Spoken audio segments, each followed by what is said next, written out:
Lightbringers, and welcome to the Massive Darkness Fans Podcast, where we discuss and review all Massive Darkness games. I'm Ryan. I'm Schmedley. And I'm James. And today we're joined by our special guest, Mike Glasswell, aka Spidey_NZ on Discord, Instagram, etc. Hey, Mike, thanks for joining us. Hi there. Well, happy to be here. Fan of the podcast. It's great to have you. And today we'll be doing our review and discussion on Massive Darkness 2 Hellscape. But first, Mike, what kind of board and tabletop gamer are you? I would say probably a narrative-based board gamer and tabletop player. I really like emergent narratives in games when you do something and it tells a story. I really like Dungeons and Dragons, so getting into that sort of world building or descriptive gameplay. Anything with a theme, anything where you can see a card doing something in the game that reflects a certain thematic aspect, I really enjoy. What got you started on Massive Darkness? I was looking for sort of a dungeon crawler. I sort of had dipped my toe into certain other games like Imperial Assault, and I wanted something with a fantasy element to it, but nothing was really out there that I knew. And then I got started through the Dice Chucker, sort of the Zombicide games, and then I was sort of drawn into the sort of fantasy element, and then I really wanted a game with lots of different monsters and unique creatures, but not just all focusing on zombies. Who would do that? Just something focused primarily on zombies. So I'm glad that you have. Yeah, I don't know. That's crazy. So tell us about, tell listeners about some content you've created. So I started a little YouTube channel for gameplay videos where I would sort of tell stories through playing board games. And I started with really quick, sort of simple games like Street Fighter, the miniatures game, and something that I could turn over really quickly. When Massive Darkness came out, because I was in New Zealand, I got the game relatively early. I decided to do some gameplays for the people who are interested in the mechanics and the miniatures and all that. And I decided to start to make little videos. So I've made some Massive Darkness 2 videos. I try to vary them a bit differently. Where I lack in my camera and my sound recording, I hopefully make up for storytelling, and I add visual effects to them because my profession as an animator allows me to make effects very quickly, and I can draw them over and make the game potentially a little bit more enjoying to watch, which is nice. I've also supplied the community with some templates for heroes and mobs, and I've designed or repurposed some of the Zombicide Massive Darkness heroes to Massive Darkness, given them some new classes, and also made my own classes and own heroes based on my D&D characters, just for my own ego, and so I can play my character in a different game as well. That's awesome. awesome. You were showing us some of those. They all seem very cool. Yeah, it was a fun thing to do and try to match the art style of Eduardo Guiton, just to make it sort of feel more thematic and fit the game. I've done some custom scenarios, and there's a video on my YouTube about a custom scenario, but just happy to help with rules and the dungeon crawler and helping people out and discover this great game. Yeah, so where can people find your custom goodies? I've posted most of my files, I think, to Board Game Geek, but also my YouTube channel, Mike Glasswell Gameplay. Pretty straightforward, pretty standard, not fancy name or anything like that. They can find them there, and I'm pretty active on the Discord to supply people with stuff if they need to. Awesome. All right, so let's jump into the news for Massive Darkness, and this time, Massive Darkness Dungeons of Shadowreach, of course. So the campaign just ended recently, and they've got a new update since then. The Pledge Manager and late pledges are now available. So that was pretty quick, and it looks like they've got a deadline for May 11th, 2025 to get your pledge in. Today's what, April 1st? This episode will be the first, yeah. Yeah. So yeah, you've got until May 11th to get your pledge finished up, or your late pledge in. And you know what else I saw? They have these returning backer, and the free gift being this, what is he, the fire dwarf? Fire giant. Fire dwarf. He looks like a dwarf, but he's really big. And then, yeah, of course, you're just kind of going through everything, just trying to get everybody pumped to get all the stuff. including the 5e compatible. I really love this chest of many things box that they have to That's contain great. everything. This is really cool. This looks like a chest. There's an eyeball in the keyhole. No, yeah. I hadn't creeper. even noticed. It's certainly an upgrade from the Lightbringer pack. Oh my gosh. Yeah, the Lightbringer pack, just like the plain cardboard, what they call pizza box. Mm-hmm. Yeah, Pizza I box, still have yeah. it. So yeah, the Epic Treasure Pledge. Just going to go through this real quick for anybody who hasn't really seen it, or anybody that wants to see this and be excited. There's like the Underspire campaign mode expansion, this giant, weird miniature guy. I forget what he's called. A Tarrasque, Yeah, thank you. a D&D monster. Oh, of It's like course. basically D&D's Godzilla. And then the full Shadow Reach, the Dragon's Horde, $300 gets you the Dungeons of Shadow Reach, Underspire campaign box, the Sunken Temple campaign box. I think it's a campaign box. Yeah, the Sunken Temple's going to be great. Wicked Hamlet, Creatures of Legend, that big old red dragon that I can't wait to get my hands on. It's going to be great. And like a Wicked Hamlet's like really dark and spooky vibe. Is everybody here getting all of this, or did anybody?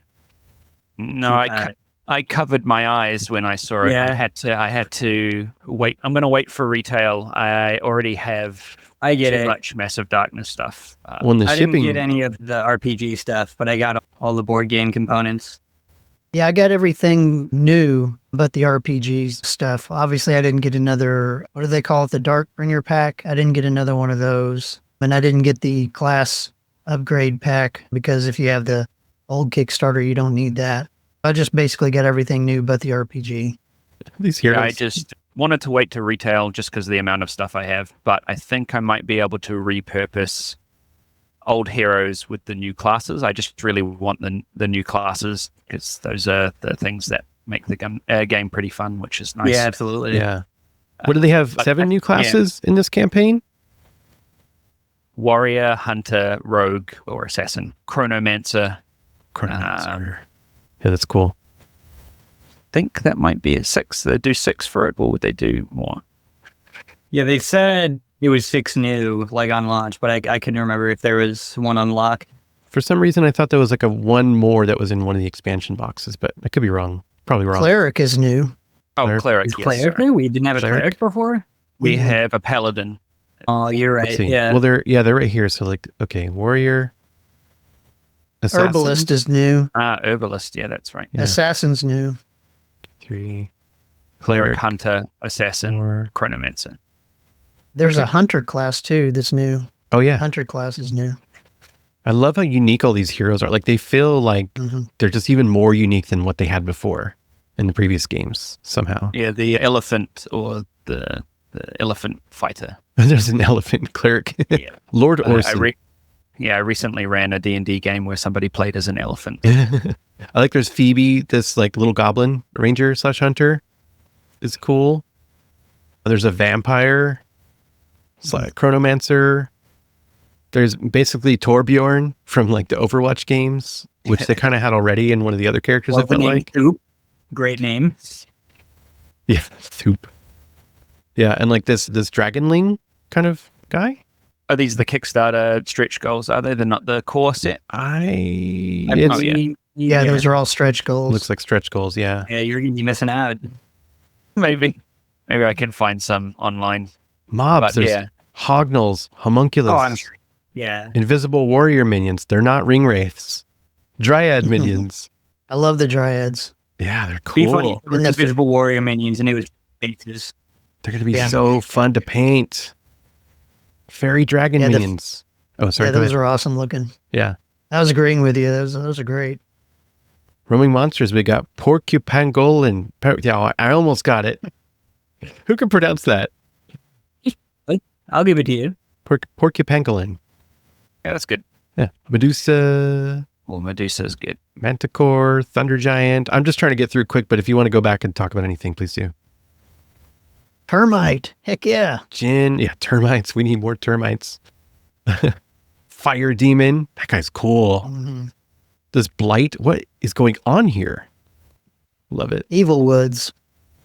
The bosses are cool. Dark Treant. He's, yeah. I'm just really digging like the character design here, honestly. FOMO. That's right. Feel the FOMO flowing through your face. Bonus scenarios. Like, I love that they're... Instill FOMO. That's the whole point of this podcast. That's right. FOMO. Yeah, there's hardly a single thing in this entire Kickstarter new that I'm not on board with. You know, I mean, you can pretty much pick apart a lot of other Kickstarters from Massive Darkness and say, I don't like this character, or I don't like this roaming monster mob. But almost top to bottom, I like everything that's coming out of this. I had to go back and forth arguing with myself a lot if I was going to get the fire giant, since I'm not a returning backer and I don't get it free. But I'd end up adding it. Was it an extra $15? Yeah. That's worth it. Here he is. Yeah. Fire giant. I mean, he'll be $30 on eBay, so. Yeah, at least. Yeah, if I don't end up liking him, I'm sure it won't be hard. So we could probably sit here and talk about more of this and dive into more of it for hours, but let's move on to Massive Darkness 2 Hellscape. Check out Board Game Goodies and save 10% with coupon code podcast at the URL boardgamegoodies.shop, where you'll find various game upgrades and accessories, including the Massive Darkness 2 compatible deck holders. Fits literally every single mob item, and roaming monster card available sleeved. How about these mob and roaming monster stands? They stand up for easy viewing and handling around the table, a little tray for tokens, and even optional dials to track their health as you slay. There are also the new Hero Dashboard Extension add-ons. Reduce table clutter by utilizing health and mana tracks, going all the way up into the 30s for your longer campaigns, and a ton of slots for the tons of equipment and skill cards you acquire over the course of your games. Finally, tiny acrylic cut little swords and shields to remind you and set next to your dice as you calculate your combat results. I can't stress enough how super helpful these little things are. There are a bunch more goodies for other games like Zombicide, Cthulhu Death May Die, Marvel Champions, Lorcana, Star Wars, and more. Listeners can save 10% with coupon code podcast over at boardgamegoodies.shop. We have a friend of the show, Mark, aka Raps Flaps, on the Discord, and I've loved to have him on the show, but it didn't work out scheduling wise. So he sent in a little clip. So here's a clip of Mark, aka Raps Flaps, on his take for the difference between Massive Darkness 1 and 2 for him. Hey guys, it's Mark from the Netherlands calling in. I've been listening to your podcast for a long time and I really like it. But I kind of want to talk to you about Massive Darkness 1, because it's all Massive Darkness 2 these days, and we forget that was actually a very good game to begin with. When Massive Darkness 1 came out, it was just a bit tighter, a bit more compact. It had a shorter setup than MD2 now has. It had less unnecessary cards and tokens flying around. I mean, there were only 2 roaming monster decks instead of the 3 or even 6 that we have now. Same for mobs. And talking about classes, a lot of people might like the asymmetrical classes, but it was actually really nice to have classes that sort of evolve the same way. And you could just introduce people to the game very easily. Just hand them a class sheet. You could see all the skills that you could obtain in one simple skill tree. And you could actually potentially obtain all of them in a single game, which with the new card system is harder to manage, harder to get an overview of. And it's actually impossible to gain all of the skills. You really have to choose. And Massive Darkness 1, at its core, is a zero to hero game. You should be overpowered by the end of the game. Now, of course, Massive Darkness 1 is not without its flaws, because you actually became overpowered too quickly. There was a turning point around level 3 that really should have been there around level 5. And the class sheets, while very nice, you actually only got 10 of them per class. So if you were using the ones provided, you could play a class for about 10 times, and then you'd have to find something else or print out a copy. And remember to play this game as a one-shot. The campaign mode was added during the Kickstarter campaign because it was a very popular thing at the time, and it still is. But this game was really designed to be a one-shot zero-to-hero game with big production value, easy to learn, and I think Massive Darkness 1 actually really succeeds at that. And that is why it is probably still my favorite iteration of the game. And I'd love to hear your thoughts. All right. Thanks again, Mark, for sending that in. What do you think? Yeah, that was interesting. I don't actually know a whole lot about Massive Darkness 1. I never really played it. I haven't even played that much of Massive Darkness 2. I'm not quite sure how I ended up on a podcast like this. But he made some good points about there's certainly something to be said about the setup time, for instance, in Massive Darkness 2. So it was interesting that the classes were less asymmetric. What do you think, James? Yeah, so obviously all this is subjective. There is no objective right or wrong answer, which is the better game. But I would have to say that some things that I agree with him on is that it is easier to learn the classes for Massive Darkness 1, for sure. The other things that are easier is there were less tokens. That is an easier setup of the game.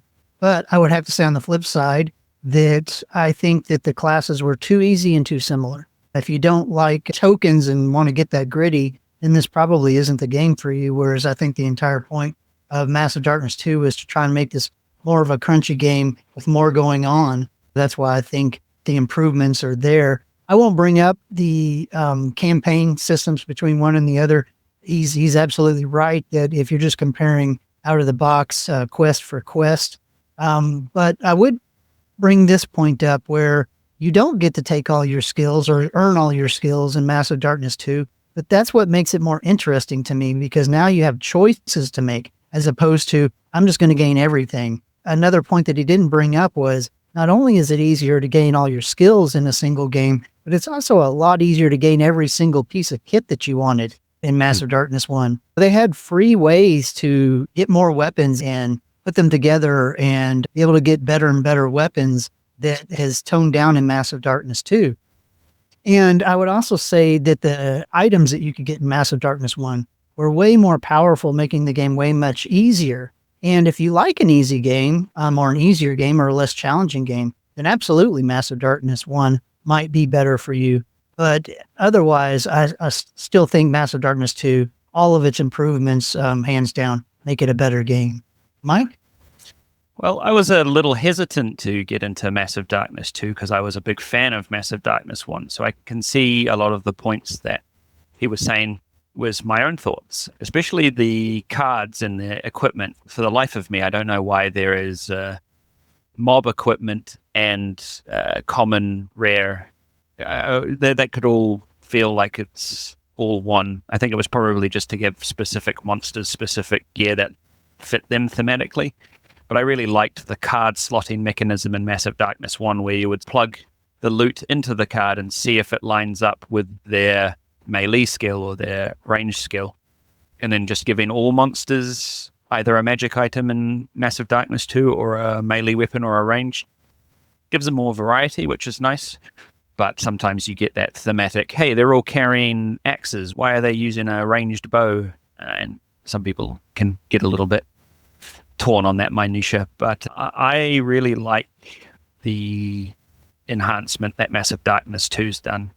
The black dice for the attacks all going at one turn is a pretty fun mechanic, and just the classes, the little mini games were just, it by itself made me go, oh, that's great. Maybe potentially back in the day I was trying to shift the mechanics to my collection of Massive Darkness 1, because I maybe didn't like the theme, but then there's that FOMO of Kickstarter. It's like, if this is the only upgrade to Massive Darkness I'm going to get, I guess I'll have to do it. I do really like the differences in classes, which I'm sure we'll spend plenty of time on in a little bit here. Yeah, it is. I'm so glad that Mark could bring this perspective because I think that like we maybe have said before, like, oh yeah, clearly Massive Darkness 2 is like better than Massive Darkness 1. But you know, it is subjective and I don't think that's necessarily true because it depends on what you're looking for. Like me, I'm extra and I want everything all the time. And you know, I'm a collector. I'm just going to get everything of everything that I'm into. And it's ridiculous. And I'm like, just because it's more, it's better. But I think it's really great that to have somebody stepping back and saying like, well, actually less is more here. Like it takes up less space. It's faster to get taught to other players. It's faster to get to the table. It's, it's cleaner. There's a lot less decks of cards and everything that he said. I don't have to repeat all of it, but yeah, it was a cleaner system in that way. Yes, the balance was way off. And, I think still they haven't solved all the problems here. I think a lot of the problems of the game being too easy or getting to hero too quickly, I think those are all still problems that the game has. Now, one thing that I think Massive Darkness, my main issue with it was game length and what I like to call massive darkness, because it was like, it became such a mathy game at the end. Like you'd be doing all these calculations and checking like, what is this trigger and this skill and that does that thing. And it's like you're adding up the swords and you're subtracting the shields from them and all that math and all that stuff to be like, okay, 2 damage or like 1 damage, It is, like, yeah. I did 5 damage after like a half an hour of like calculating, and you're like, how many people need to kill him? 2. Oh, okay. Teaching new people, it's definitely a skill you kind of learn to like glance at 15 dice and be like 3 damage, and they look at you like you're crazy. And I'm like, oh, Yeah. you go count them. Yeah. And Massive Darkness 1 had a big issue with that, especially in late game as things get more complicated. Again, Mark, thanks for bringing your perspective there. It's definitely something to keep in mind. People come online all the time, Discord, Facebook, Board Game Geek. You're like, which one do I get? Massive Darkness 1 or Massive Darkness 2? It's like, it's not as obvious to say like Massive Darkness 2 because it has more stuff and it's newer. Compared to a lot of games, it does seem a lot more unanimous on this one. So it's interesting to get the opposite perspective. Yeah. Absolutely. All right. You got some Schmedley stats on I these do have games? some stats. All right. Massive Darkness 2. It was designed by Alex Ultino and Marco Portugal, with art by Edouard Gouton. If I'm mispronouncing that, I'm sure someone will tell me. Sounds good. This is obviously the second edition of the Massive Darkness franchise. Running from August 4th through August 25th of 2020, the campaign on Kickstarter gathered almost 22,000 backers and raised $3.8 million, which is just under the backer count of the original game, but just over the money raised. Heading on over to Board Game Geek, the Hellscape core box has a rating of 8.0, and the Heavenfall campaign, which is also part of the Kickstarter campaign, has a rating of 8.4, both of which are well above the average for CMON games and the average for Massive Darkness products. I think the original is 7.1 or 7.4. So maybe we can see what the hype is about in this episode. Nice. And I also want to point out, so Massive Darkness 1, the designers were Raphael Gouton, Jean-Baptiste Luyen, and Nicolas Rault, which, I don't know if you guys know, like there's this Zombicide game. They're the same designers on that game, like the exact same designers. Wow. Yeah. So yeah, it's crazy because like those same designers, like I could just tell, like in the design room, they're like, I wish we could do like a full dungeon crawl, after doing Black Plague, and they're like, let's go, let's make Massive Darkness, and they did, and it was great. And then then a new team came in and revised it further for the Hellscape campaign. And from what I remember from the Hellscape campaign, they were actually the developers on the original game that got to take over, which is really cool.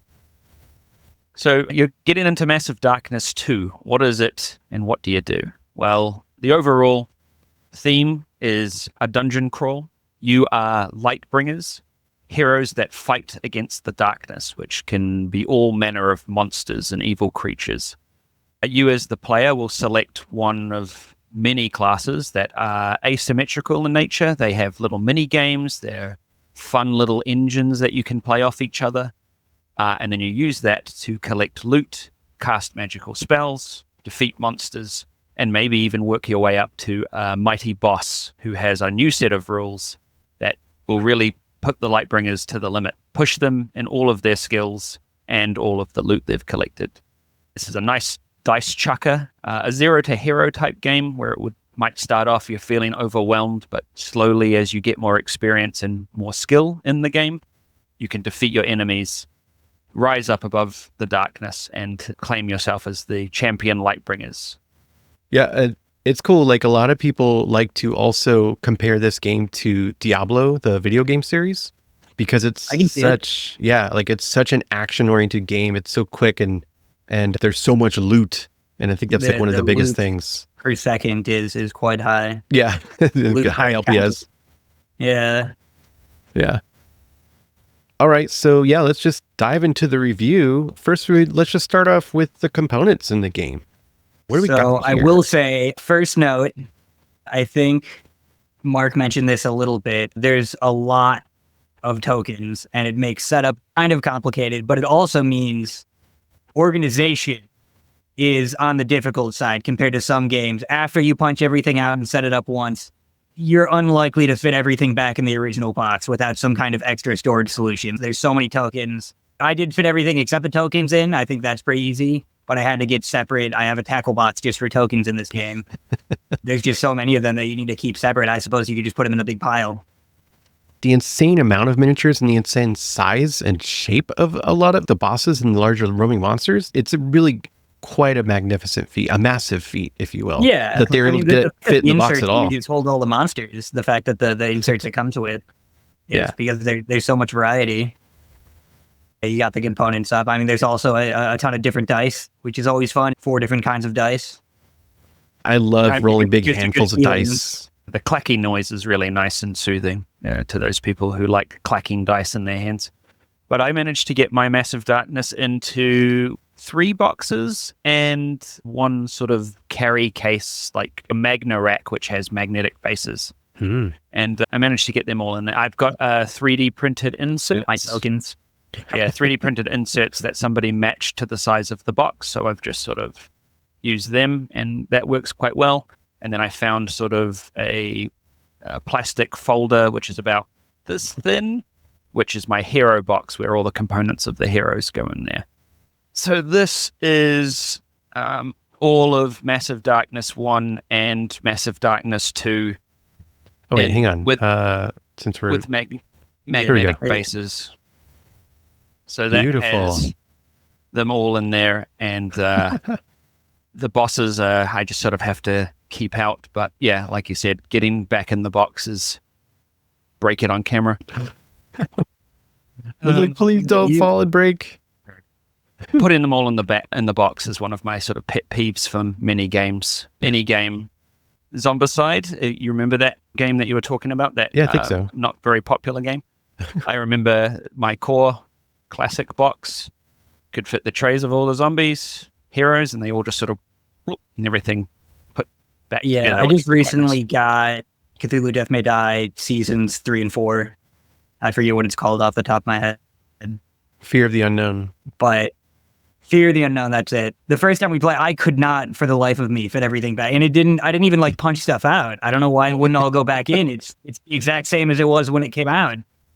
But so, yeah, that is a pet. I love putting stuff just back in the box because it lets me have a big wall of all my boxes. And that's also, but so yeah, some games just don't play well with that.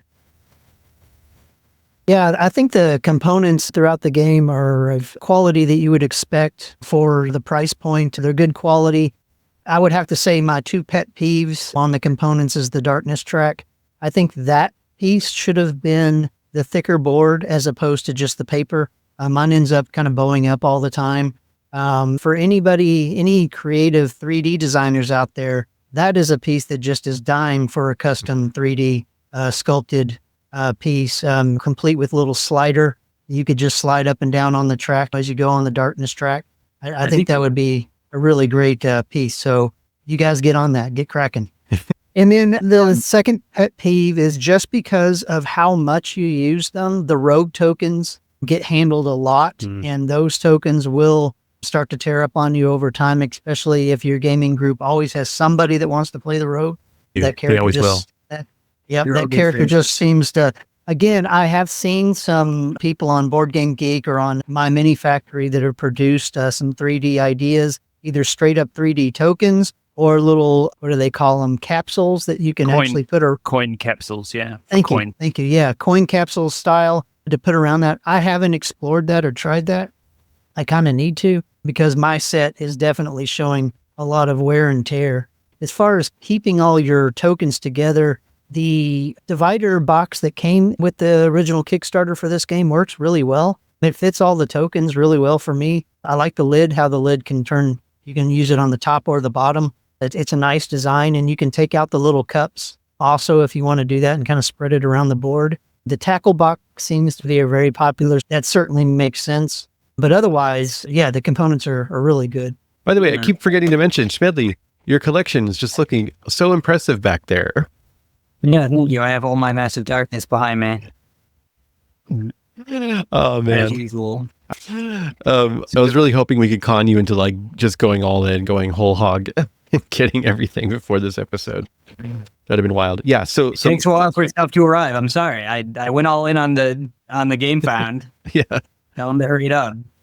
Yeah. So yeah, my organization, I kind of like, I kind of go through and reorganize everything all over again every year-ish. But yeah, what I have now are from BoardGameGoodies.shop, our sponsor, our card organizers. There's like another multi-deck holder that has all the cards for all the Kickstarter stuff. And then there's also stands for the roaming monsters and the mobs with dials on the sides. So you don't have to fiddle with even more tokens. And they stand up outright. So it's a lot easier to see across the table, and you just kind of like turn it or hand it off around the table. And like dashboard extensions. So you can move just simple little red or blue cubes for health and mana respectively, instead of dealing with, health and mana tokens back and forth. You're just moving cubes up the track. And so, yeah, a system I'm working on that's a lot less space, a lot less volume to hold a ridiculous amount of miniatures. All right. So this game features dashboards similar to that Zombicide Black Plague game, where you can put your cards on there, and there's different pegs you can slot in for your XP and your level. They got unique components for every class, which is so cool. Like, I just love that. Like, how charming is it to bring your friends over for a game night and be like, look, if you want to be the wizard, you get this big old spell amulet. And if you want to be the berserker, you got this rage track. If you want to be the paladin, you've got these consecration tokens and board. And if you want to be a rogue, you get a thieving tools bag and a bunch of rogue tokens. It's just so wild. Some of them are definitely more enticing for new players. I see a lot of people drawn to. Yeah, there are a bunch of game tiles with a bunch of that are double-sided that have like really unique art to them. I really love the art style here. In this game, the zones are much clearer in this game than the previous version. The boss dashboards, a ton, 62 enemy miniatures, absolutely insane. And some of them are gigantic. The enemy diversity in this game, especially if you're painting it all, like I know everyone here except me does. It's got to look beautiful when it's all done. Yeah. Lots of wings. Schmedley a lot of wings. Yeah, a lot of big Very old heaven wings. and hell. I'm really curious, Schmedley, like you're the Massive Darkness newbie here. Like, what was your impression of all these crazy miniatures when you first opened the box? So there was quite a lot. I realized that it's like a lie, and every group of 7 is one guy, but there's still an insane amount of diversity, especially since they each have 3 variants in the core box, which is different rules. Yes, that'd be palette swaps or something. It's all together a very diverse set of enemies. Like palette swaps, like in the tradition of video games when they would do that. Yeah, like in a Final Fantasy or something like that. But now they're green, but it's the same guy. But what you mean, like in this game specifically, like you have this, every enemy is like, or mob and roaming monster is like, you got the level 1 to 2 version, then the level 3 to 4 version, and the level 5 version. Yeah, based on what level your characters are, what level the highest character is. Yeah. Mm-hmm. So yeah, just for those you're not seeing this, the different enemies here are fallen angels, undead, satyrs, demons, fire entities, skeletons, infernal imps, gargoyles. Those are just the mobs, which are like the basic enemies. And mobs consists of like the number of player heroes is a minion. The number of minions matches the number of player heroes, and then there's like a leader within that mob, and the leader's unique sculpt from the minions. And then there's roaming monsters, which are kind of bigger bads that are the Ghoul, Lydian, an Incubus Lord, and Andra. Etheria, the Undead Queen, is also one, right? And then there's bosses. Lydian? I've always said Lyad because it's YI. Oh, did I say Lydia? Yeah. Huh. I always say it wrong. Lyadin. It is kind of a weird spelling. Right. And then 2 gigantic, like bigger than your hand, bosses that Archangel Michael and the Reaper. That Reaper is awesome. Yeah, the Reaper's so cool. And Archangel Michael. Reaper. Tons of cards, millions of tokens. a treasure bag. And yeah, that's treasure bag is split. Oh no. I had to, it's not the easiest thing to mend. It's split. That kind of bag, in the corner.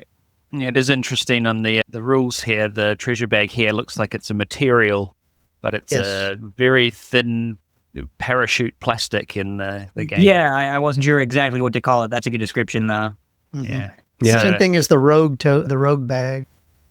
So yeah, in terms of like the art and graphic design, like I really enjoy the color schemes that they have here. Like the heroes have this kind of teal color. It's very clean. It's very color coded. Yeah, and everything's it's like a total rainbow, which kind of, is contradictory to the darkness thing. But I don't know, it just works. What do you guys think? Maybe it's the contrast. Yeah, we're bringing the light. Already having Massive Darkness 1 being the traditional dungeon crawler and making a decision by the company to say, let's not just redo orcs and goblins and wizards. Maybe they actually thought about, people can transfer their stuff back over.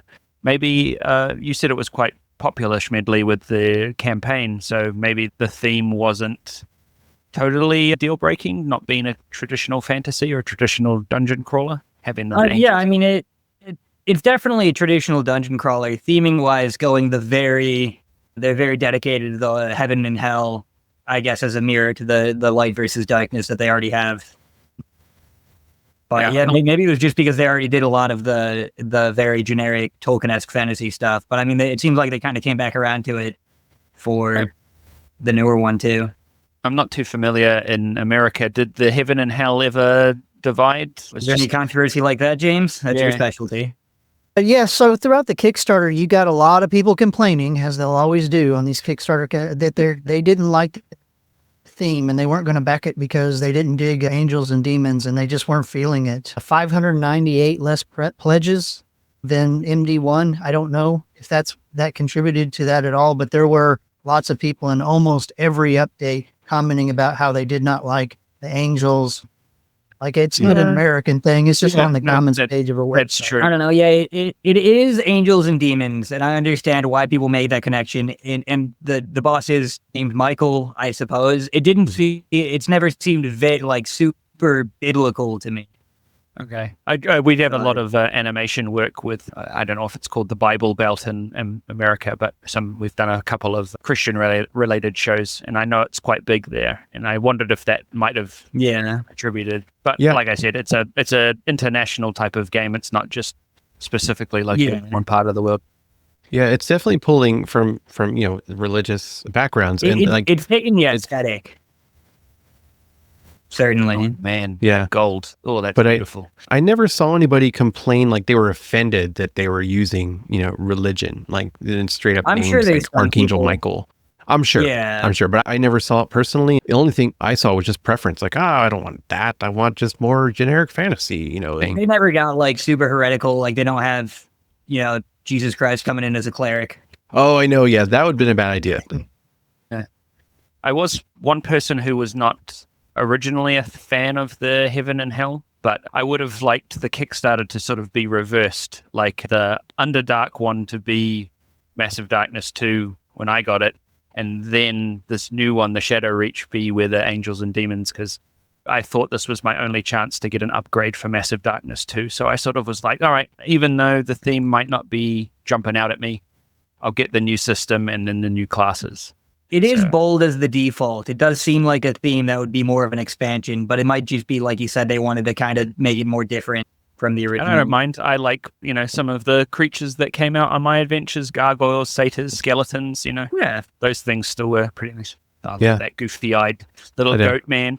Love him. So the hero classes, we've got the wizard who has a rondel of a mini game where you've got 4 different slots for magic spells. And you can upgrade those by putting cards that you've earned as you level on those spots to get more powerful spells in place. And you're paying more mana to spin the dial to help you determine which spell you could do next. And you can get up to a lot of craziness by spending a lot of mana there. The paladin is really much of a support class where you have 3 consecrations that you can use to buff allies and debuff enemies or otherwise hinder enemies based on where you can put your consecration tokens. And as you level up, your cards will help to increase the effects or the potency of those consecration tokens and where you put them. The Berserker is your fighter, your brawler, and like it's a resource management and that you're using your wounds to fuel your rage and do other shenanigans like more moving, more attacking, better attacking, provoking. You could play him as a DPS or you could play him as a tank. And then the Rogue is really interesting with the Thieving Tools bag and the tokens there. It's basically a bag building game, and you can continue to shape the tokens that are in your bag with your different skills you level up to. The Shaman is, I don't know, it's like a resource management track. It reminds me a little bit like of the elements in Gloomhaven, kind of. Your own mini game, and you're just trying to move them up the track and spend those or move them up to the top to max out to gain permanent buffs. And of course, and then there's like the Flame and Frost Spirits, so you can get some pets to help along the Shaman. And then finally the Ranger, who's basically playing blackjack. If you get cards with 7 arrows across, then you get like the bullseye, is it? Yeah, and then but if you bust, then you get detriments. Yeah. Overload. If you bust, then bad things can happen to you. Or if you get less than 7, then slightly good thing happens to you. So yeah, that's the general overview of the classes. I love the gimmick of it. Like I love telling people like you could play blackjack as this guy, or you could have a rondel game, with a bag holding game. I love the going back to like D&D inspiration. I love the mechanical interpretation of all the different classes. But at the same, it feels very like on theme. But at the same time, like I said, my favorite's probably the Rogue. But in D&D, I kind of shy away from classes like that, and I'm usually more of a magic caster. So it's very cool that through this different interpretation, that I really enjoyed the play style that the Rogue ended up being, even though it still kind of felt similar, because you're trying to be more on the tricky side. I do love if you play Rogue, you put a card in front of you that says, if an enemy is poisoned, they are poisoned. And that's very funny to me. Nice. So your favorite class is the Rogue? Schmedley? Yeah. For you personally? Nice. James, what do you think about the classes and what's your favorite?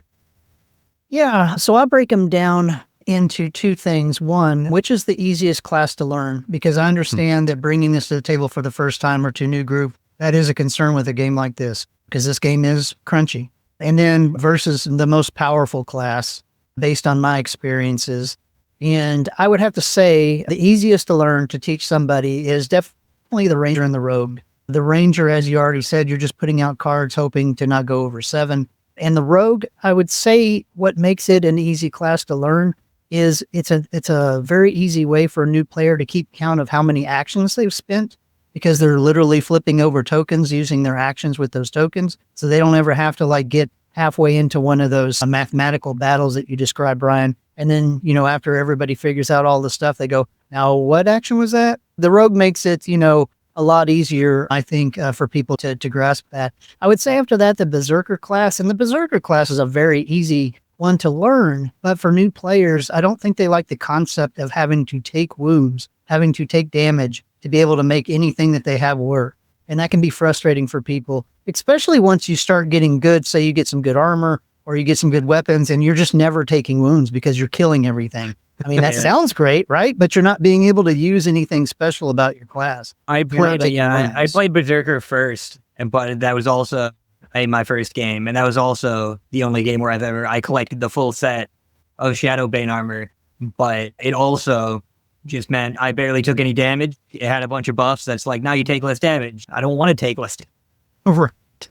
The Paladin, the Shaman, I would also put on kind of the same level of difficulty. The Paladin is just difficult because sometimes timing up where and when you want to put down your consecration, and then also depending on how many people you're playing with, it requires a lot more coordination with your teammates than some of the other classes do. And by nature it should, because that's kind of the point of the Paladin, is to help other people out. And then the Shaman, it just has some moving parts that some of the others don't. I would say the most difficult to learn is the Wizard. Knowing when and to use your mana, how to use it, how to rotate it over, that kind of thing can be a little bit difficult for a new player to manage. It is a lot going on.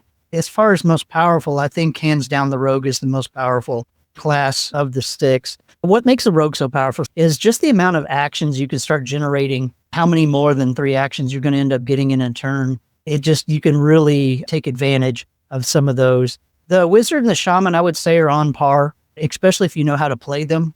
Then I would say the berserker is slightly weaker than those three, with the ranger being weaker than that. And then the paladin being the weakest. I only say that the paladin's weaker than the ranger because typically you're just not going to be that offensive with the paladin. You're usually not going to be in as many combats with as many dice. As far as sheer power, ranger's probably the weakest because there's not a lot of good ranged weapons in the deck.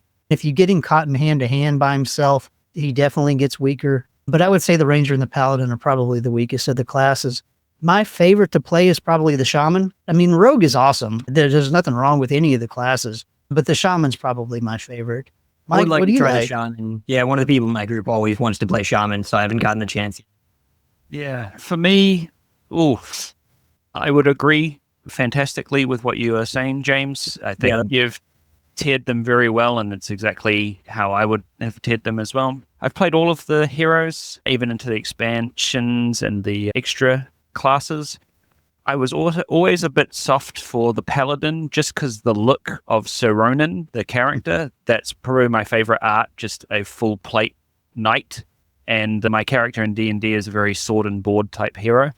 And I think I like supporting people with the paladin in the sense of throwing out some zones. And then because I'm a bit of the person who owns the game, so I know the rules, I can be like, oh, don't forget this. I'm giving you this. And I'm giving, and that adds thematically to the support of the hero. Berserker, like sort of a martial class. I really like the smacking of things. And a player that was playing in our book club that we've got coming up, they were their first sort of time playing it, and they really liked the currency. You know, I get hurt, I've got some currency to spend, and then they were spending it on that, which was really nice. But I think maybe Druid is my favorite from the expansions, just because, again, I've got a D&D character who's a Druid, and I like seeing the characters transform into stuff. But from the core set, I think Paladin, then Berserker. And you guys were saying that everyone wants to pick the Rogue in your games. Nobody picks the Rogues in any of my games. I don't know why. Maybe I haven't shaken the bag at them. Hey, look, treats. Yeah, I haven't experienced that. Like, the Rogue was actually the last class anybody tried, and it was me in the most recent, in the book club scenario. And it was great. But yeah, like you said, I've never been a huge fan of rogues in D&D, so I was like, yeah, it's probably just going to be kind of, maybe you get a crit every once in a while or a sneak attack, but it was very fun. I had fun time. I used the expansion character from the Kickstarter stretch goals, Mist, who's basically this knight with ethereal sort of, he doesn't have a corporeal form. He's just wearing plate armor and he's just all mist. He was really fun to role play and play as a little rogue in the scenario I played for my YouTube. Man, so this game is like dopamine hit the game. Massive Darkness 1 was that, and Massive Darkness 2 is that even more, because it's just more of everything. You know, because all of the dice you roll and all the looting that you do and all the gear you get, and it's just like, oh my gosh. Like, I'm glad that they tempered the whole transmuting thing from Massive Darkness 1 to this one where you have to forge at an anvil, because it was insane. There's like so much time spent and so much fun, like trading in your cards for better cards or trading with your friends so everybody could trade to get all the best gear and stuff. So I'm glad that they tempered that in this game with a different thing where you can only do it when you're at a forge with movement points, as opposed to just at the end of your. I think it was just at the end of the round that you could just do for free, right? Yeah, it was a free thing. You could just do it as much as you wanted. It was ridiculous. Yikes. Yeah, it's ridiculous. It's ridiculously fun, but you became too powerful. And that's why you became powerful so quickly. Yeah, that was a big reason. I'm not against the Zero to Hero game. I think I prefer, that's how I describe it to people. And a lot of comments or a lot of people on, trying to find their house rules or their extra rules to make it like Dark Souls like. I don't know. It doesn't feel like it's supposed to be Dark Souls. Maybe because they have a boss and you go through a door to get to that boss, it makes it very Dark Souls-y. Yeah. But for me, it's you start off in terror and then you build up, and then it's fun to smack things. My dungeon master always says it's like, do you want the attack to, he throws big spongy things at us sometimes, because sometimes the feeling of always getting damage through is better than bouncing off armor or missing a creature. Yeah, so it's hard to say, man, like my favorite class, because they're all so cool. I think I have to go with the Paladin, actually. And really surprisingly, I tend to play multi-handed, not with other players as much. But I liked Paladin even more when I got to play with other players, namely my wife. My wife played this game with me. She will always play this game with me. She's so down. Zombies, she does not like very much. They're gross. They freak her out, which is kind of funny. I got a lot of satisfaction of playing the Paladin, like supporting my team. It's just so fun to have that level of strategy of like, okay, where's the best place to put the consecration so I can buff my friends and debuff my enemies, and just kind of helping control the board or helping do my part there. As far as damaging goes, they're not doing a whole lot. Like you're completely dependent on the gear, at least with that particular character and their abilities. But also like you kind of are more geared to being a good tank. So if you really need that role in your team, they're going to excel at that. Wizard is always my go-to in any fantasy game setting of any type. So I like that. But I did, it's not as interesting as when I first played it, the Wizard, putting the cards, where to put them and how to get the mana to spin the dial as much as I want to get, what I want going. Berserker is a lot of fun. It's like, come at me. Like you were saying, Schmedley, which is interesting that like, you're like, well, it's kind of hard maybe later in the game to be able to even use your abilities. Yeah. But like, gave away a bunch of my armor. It's funny. Play to the strengths, and hopefully if you're in luck, you'll find some gear that'll allow you to wound yourself with the gear straight up. There's a lot of gear where you just like, take a wound and do this. This will help feed my engine. Yeah. So I look for those. I mean, it does. Even that weakness kind of harkens back to the inspiration where the Berserker is more of the barbarian style, unarmored rage guy. Yeah. There you go. Lean into it, right? Rogue is insane. I'll talk more about it in our book club quest. Ranger is super fun. I get lucky with those cards and I hit blackjack a lot. Like I hit the bullseye a lot. Yeah, super fun. And then Shaman is my very least favorite. I think I'm just not smart enough to get it, especially because James is like, oh, it's super powerful. And then like, I'm really good at this, or I like this one. Because I don't get it. Like, how do I figure out how to spend enough mana to keep getting mana to keep upping those tracks? I just haven't solved that puzzle. There's too much going on for me, I guess. I mean, granted, the quest that I played was like, I was playing Shaman and Paladin, and my wife was playing the Wizard. So maybe it's just too much for me all at once. It seems like the strategy for Shaman is to like make as many excuses as you can to roll the shadow die. And that's like the main way you're going to, because if you roll a shadow, you get to max out one of your things, which is both an instant permanent buff and it just refills the track. So you have some stuff to spend. Well, you have to, so my struggle with the Shaman too is like, you have to balance being able to spend mana and also to get mana back, right? Well, I think that our segment on missed rules might help you there, Ryan. Okay. Because it's actually even brought up in the FAQ. So you might have been playing the Shaman wrong, which would be simple to do because the rules leave a few things out in the rule book about the Shaman. It's worth noting. A lot of vague rules. I'm excited to get there. There's a lot of rule. You know, it's hard to cover it all. There's a lot of, especially when you get into every character playing differently now. On the other side, like we've been talking about it a while now, outside of starter equipment, that's like half of your kit is your equipment and stuff. So do you guys have any favorites of that? Any standout equipment? I mentioned the Shadowbane set, which is very cool. In the expansions, there's other sets, I imagine. Yeah, so there are other sets that you can get from the campaigns, but as far as the starting set, what I really like about it is that they add in a different piece of kit for each class. That is cool. So maybe this also goes along with frequently missed rules. The rule is, let's just say you're only playing with the Paladin, but you pull the rogue weapon for that class, you draw again. I could see where that would be easy to overlook. But what I like about it compared to like MD1, it didn't matter the different, like the King set. Once a character had the King set, then you were just unstoppable. Whereas these sets are good, but they're not that powerful. I mean, they're powerful in the context of this game, but they're not near as powerful as they used to be. And they're more of a, you want to have so many of them to get certain, abilities with your character. So they go along with those characters. That's what I really like about the sets. I like that they're very, and I don't know what they're like in Massive Darkness 1 as much, but I like that the buffs for the set bonuses are very synergistic with the individual hero classes. Like I said, I gathered it with the Berserker, so it meant he could take a two-handed weapon and treat it as a one-handed, and that was that's cool.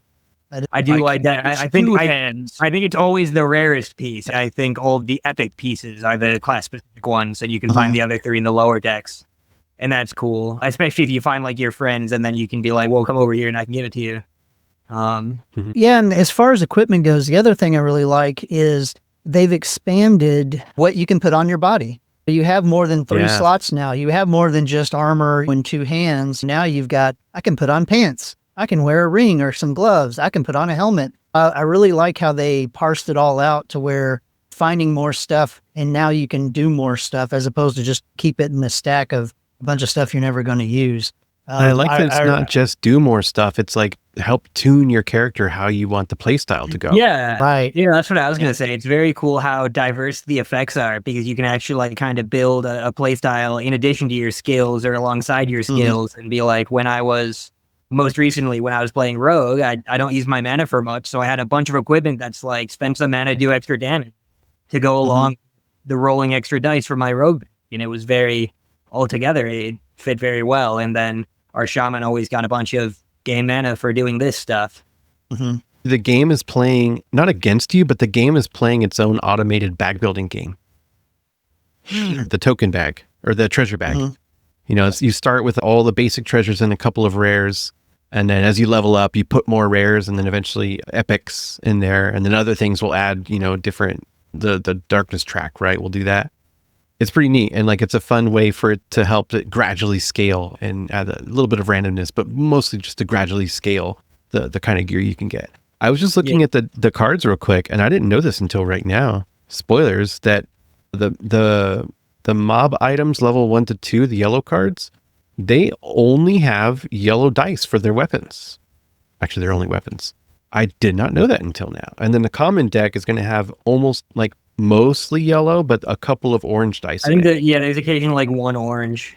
But it's so cool that like there's the mob level item cards, which are separate from like the common, rare, and epic actual treasure cards. It's so cool. It's such a neat thing. Yeah, I think that was for the theme for seeing what they were actually carrying. Because it can also affect how they attack.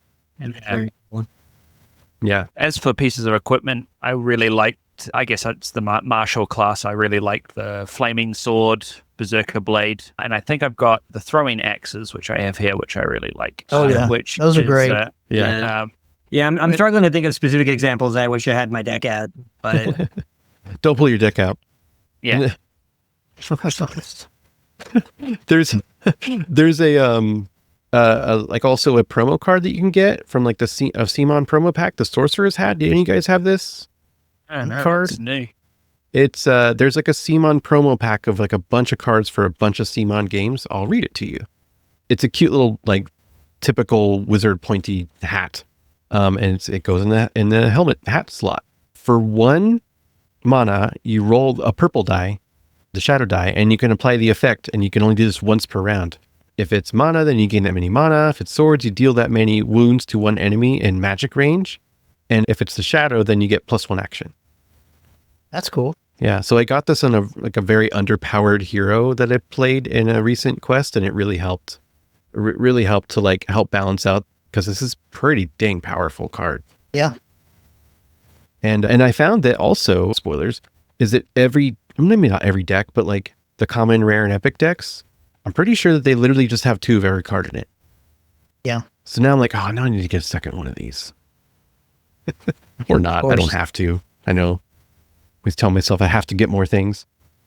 What do you guys think of the mobs? Well, honestly, I really like all the mobs as far as their miniatures. As far as their effects, I definitely have some opinions. I would say my least favorite mob as far as the miniatures go would be the undead. I don't know. If there's a weak link in all the mobs, it's them. All the rest of them are awesome. And I'm not going to pick one of my favorites because I'm just not. They're like my children. Yeah. But the undead is definitely the runt of the litter there. Is it the imps that sacrifice one of their minions and like chuck it at you? That's very cool. That's very thematic. I like that. They sort of fly at you and then explode. It's very video gamey. So I think the 2 most dangerous mobs have got to be the skeletons at high levels, because for every, minion you kill, one can pop back up. So that can get frustrating because you can never finish off that mob. And then also the ones that I'm always afraid to attack is they're the guys that are on fire. Fire entities. The fire entities. Those guys always have me worried because, it doesn't matter how good your armor is or whether or not you're doing ranged attacks. you roll the paw and guess what? You're on fire now. Yeah. That's not a good thing. Don't be on fire. Do you roll? You classically don't roll well in games. So do you always take damage from the fire? Oh yeah. Every time. That's funny. Yeah. Mike, do you got any favorites? Well, for the look, I like the little goat men. I just like, for me, I think it's always the aesthetics first. So sometimes I'll just put my hero miniatures out and let people pick their hero based on their look and then see what happens. But I like the classic skeletons. Fire entities are a bit of an annoyance. I do like the unstable imps. They're pretty fun when they just explode and they give everyone a bit of a laugh, because especially if you add like a little giggle to it, like, and they just sort of fly at you. You just sort of like get that sort of theme of exploding imps. I think a lot more of I guess some of the expansions from Massive Darkness 1 that got ported over to Massive Darkness 2, they've been pretty fun. Like the goblins having their items automatically changed into ranged items. The Deadeye Walkers that I've got, having their weapons transform into ranged weapons, definitely helps with that sort of theme. But nothing out of the ordinary that sort of scares me they're very cool. And I managed to pick up the Deadeye Walker of just the box by itself, which sort of helped. Just buying a supplementary box and then having the card from the Kickstarter allowed me to search for some of the Black Plague heroes and villains just to sort of like fill out my set, which was quite nice. So I literally bought this game called Zombicide Black Plague. Foes and Friends? Which one has just, it's basically a big enemy box? I don't know. Never heard of it. I basically like started to get the Zombicide fantasy stuff for Massive Darkness so I can get more variety, because I love the variety of enemies in this game. That's one of my favorite things. More dopamine. Did you have a favorite mob, Ryan? Oh, yeah. In terms of like the actual miniatures themselves, the Fallen Angels are the winner. Like they are amazing. Those miniatures are crazy. Hard to argue. Yeah. Like the wings. The demons, though, also, especially the demon leader, the leader of the demon mob is just an amazing miniature. All right. You mentioned that you hadn't gotten through all the rolling monsters. I imagine I have significantly fewer. So I have gotten through all of the ones I own, but there's 4 or 5. Yeah, how many are there? Because mine are all mixed up, and that's what I was referring to before, right, James? That's what you're picking up. So I think there's 4 of them. 4. There's 4 and then 2 bosses. Yeah. So the ghoul, the undead queen, Bird, Adria, and the incubus. Oh yeah, and just like the band. More bands. So I didn't play with just those ones because my set's already mixed up. I had fun painting the ghoul, that was for sure. He looked really the cool. The ghoul is probably my favorite on aesthetics alone, just because that's not in a million years what I would picture when I think of a ghoul, especially in this kind of aesthetic theme. Mm-hmm. I have no idea what the inspiration or what the goal here, but he looks very cool. Also, shout out to Bird Guy. Andra. Andra. I love just the flying in and out of the dungeon. Doesn't really make a whole lot of sense when you're underground, but I like it. Schmedley, I love the ghoul miniature too, but I have no idea what it's supposed to be. Like, I don't know where the design is coming from, which is cool. It's an awesome miniature. I love the way it looks. But Andra is definitely my favorite. Favorite of the roaming monsters, not only because of the looks and the aesthetic of it, but also its power, as you said. It's basically death from above. You can run away from it, but eventually it's going to get to you. I really like that. Right back down next to you. Yeah. It's awesome. Yeah, I think that's really cool. And you can make it thematic, that it's not necessarily flying, it's teleporting or disappearing into shadows and then reappearing out. Yeah. Which one do you like, Mike? Bird.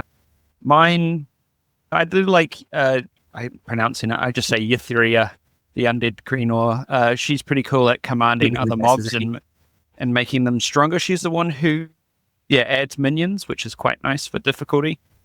But I think my 2 favorite from the expansions are probably Graz and Prug, the 2-headed I just really like role playing because you roll a dice before they attack, and each head decides what's going to happen. And I always like them arguing like this way. They sort of move. No, you idiot! How dare you? And then the Minotaur, just for the miniature alone, is one of my favorites. But I'm purely an aesthetics, purely aesthetics for it. But Ithria, the undead queen, is probably, she has like a cool commanding presence and making the mobs a little bit stronger. The ghoul eating them for eating other mobs for extra health is pretty creepy. Mm-hmm.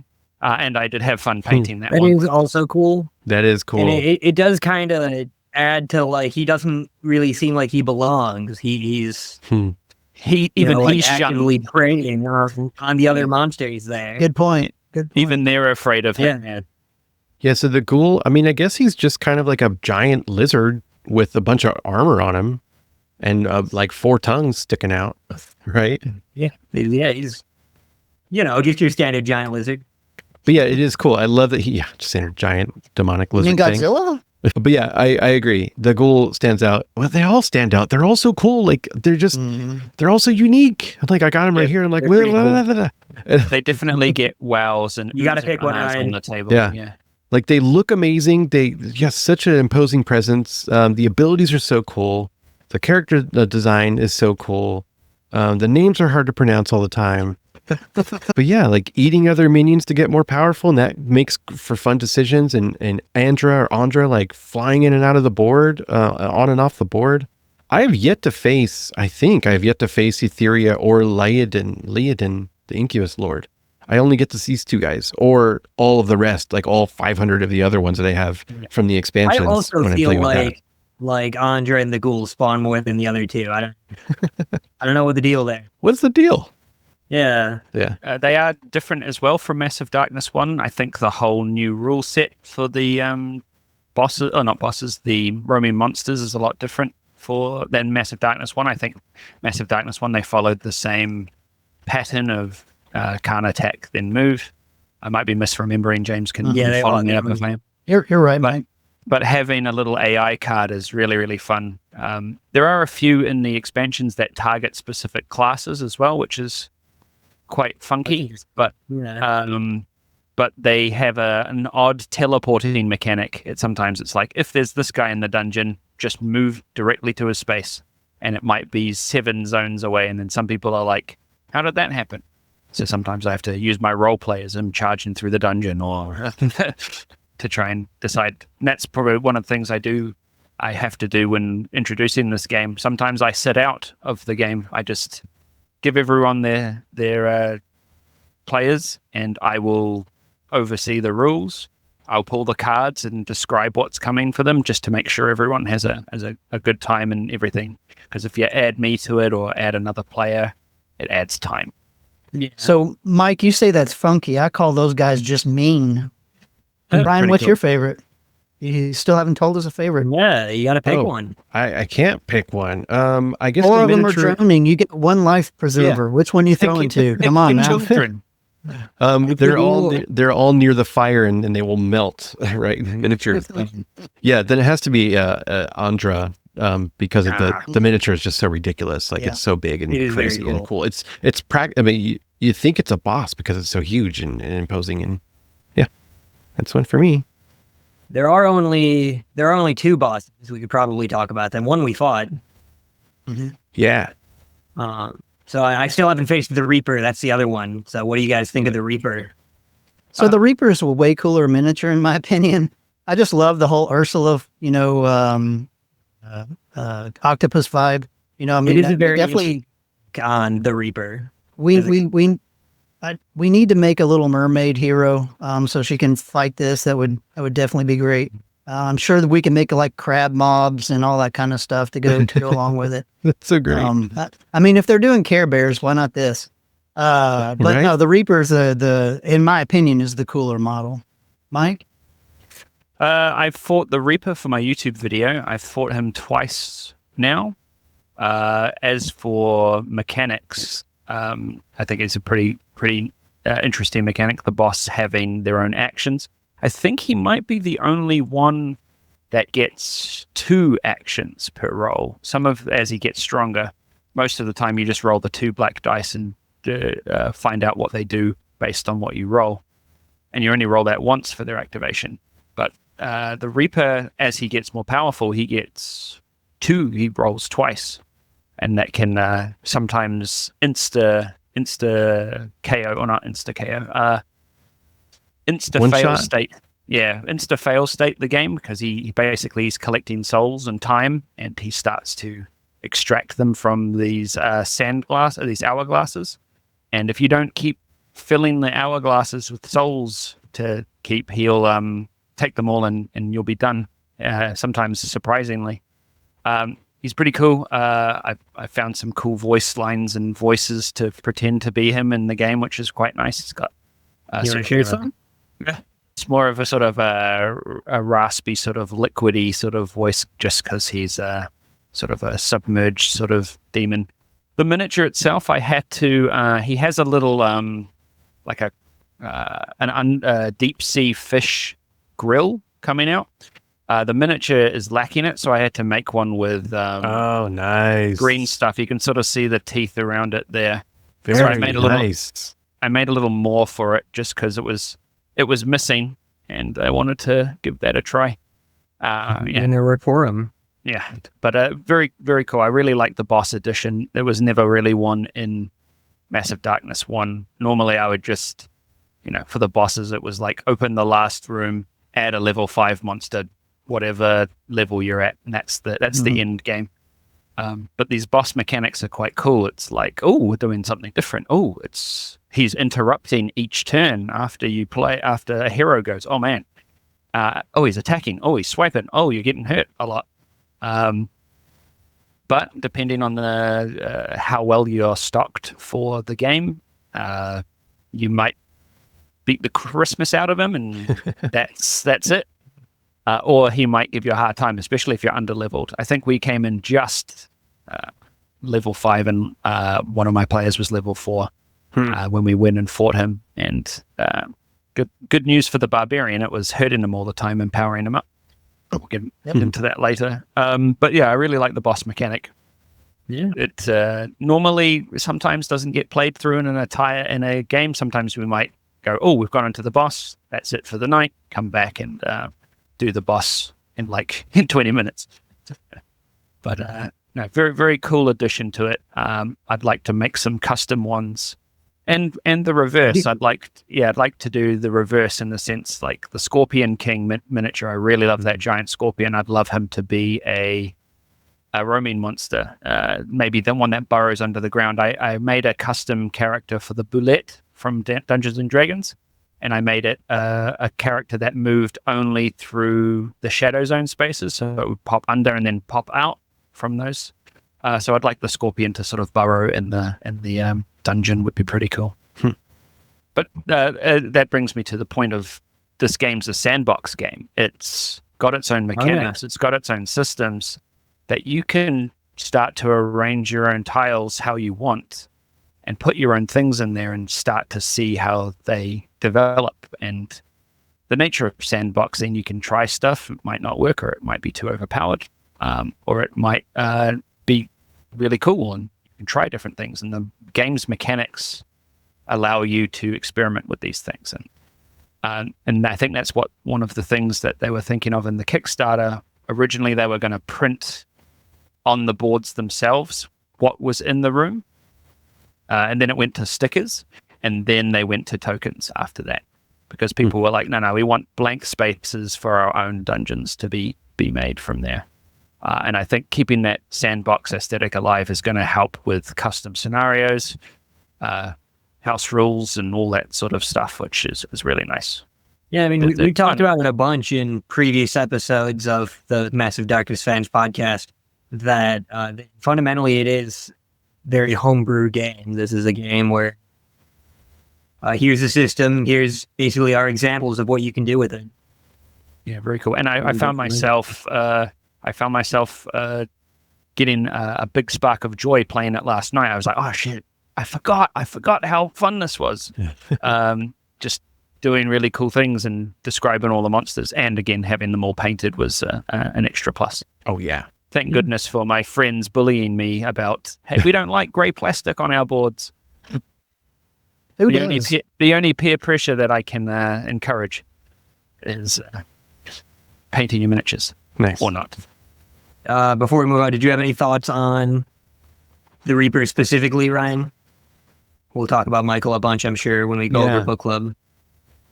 Yeah, so just bosses in general, man. Like they don't need to do all the extra work that they've done and all the extra pour all this extra clearly passion and creativity into everything, but also the bosses. Like it's not just like an enemy that's even more powerful than the more powerful enemies before.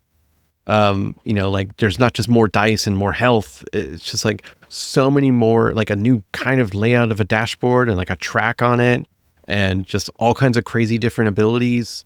Like very different abilities than you see in the rest of the game, that just blow my mind, like what they come up with and how varied that experience is. And it's neat because like when you get into the boss battle, it feels again like a video game where it's like because you clear the rest of the board, like all the other tiles and all the other stuff. It's what matters now. Yeah, like if there were still treasure on those previous tiles or enemies, like doesn't matter, they're gone now. You're in the boss room and you're fighting the boss. The door's locked. You're fighting Ganon or like name whatever boss in a video game here, and yeah, it's wild. And they're so cool. They're so thematic. They're so unique. The mechanics are totally different once you play. It's a very different game once you get into that boss room and have that battle. So I unfortunately have not played against the Reaper yet, but now, like, especially now, I'm like super determined to do that, like directly after this. It's next up on my list. And after hearing you guys rant about it, are there any bosses from like expansions or something you wanted to bring up? So yeah, if you got the Darkbringer pack with the Kickstarter exclusive stuff, so Charon, he's basically ferrying souls to the underworld. Yeah, I haven't fought him yet. Yeah. Oh, it's such a cool quest, man. I played that one. It was hard because it's very much on a timer. You've got to move your butts. Your heroes have really got to move to get. I forget. It's been so long. Like I played it like right away when I got the game. It's just a really neat quest. I don't know. Maybe James, you remember it. You could speak to it better by chance. I actually haven't played that quest yet. Oh, play it. It's really good. It's really good. And then there was the Judgment. This guy. Oh, I can't remember this guy's name. It's escaping me. Yeah. But he does a lot of things with judgment and balancing, and he's got the scales of justice, which is which is quite. That's right. So cool. And then there's the demon dragon and the hug bear. Yeah, there's a lot of crazy stuff going on. It's so good. Oh, one thing I wanted to mention real quick, actually, about the mobs is that they're really cool and everything, but they're really squishy. Like more often than not. Yeah, like 80% of the time, I'm killing mobs before they're even getting a chance to attack. They almost never live, and I think that's part of like a balance issue with the game, in a general sense. Maybe we could talk a lot more about that in a different section. Maybe we could just talk about it right now, like the balance kind of flow of the game. Speaking of balance, I don't really mind that mobs sometimes go down in one turn, except for the way experience is distributed. Where if you kill a mob all by yourself, that's like the main way, and especially if you do it 2 or 3 times, you're pulled way ahead. Like everybody gets a little XP from you killing the leader, but you get XP per model. And so you're pulling way ahead if you're killing 4 or 5 guys that they're getting nothing for. Yeah. I would say like in a given quest, mobs survive another round like once or twice. It's like kind of amazing when a mob actually survives. What about you, Schmedley?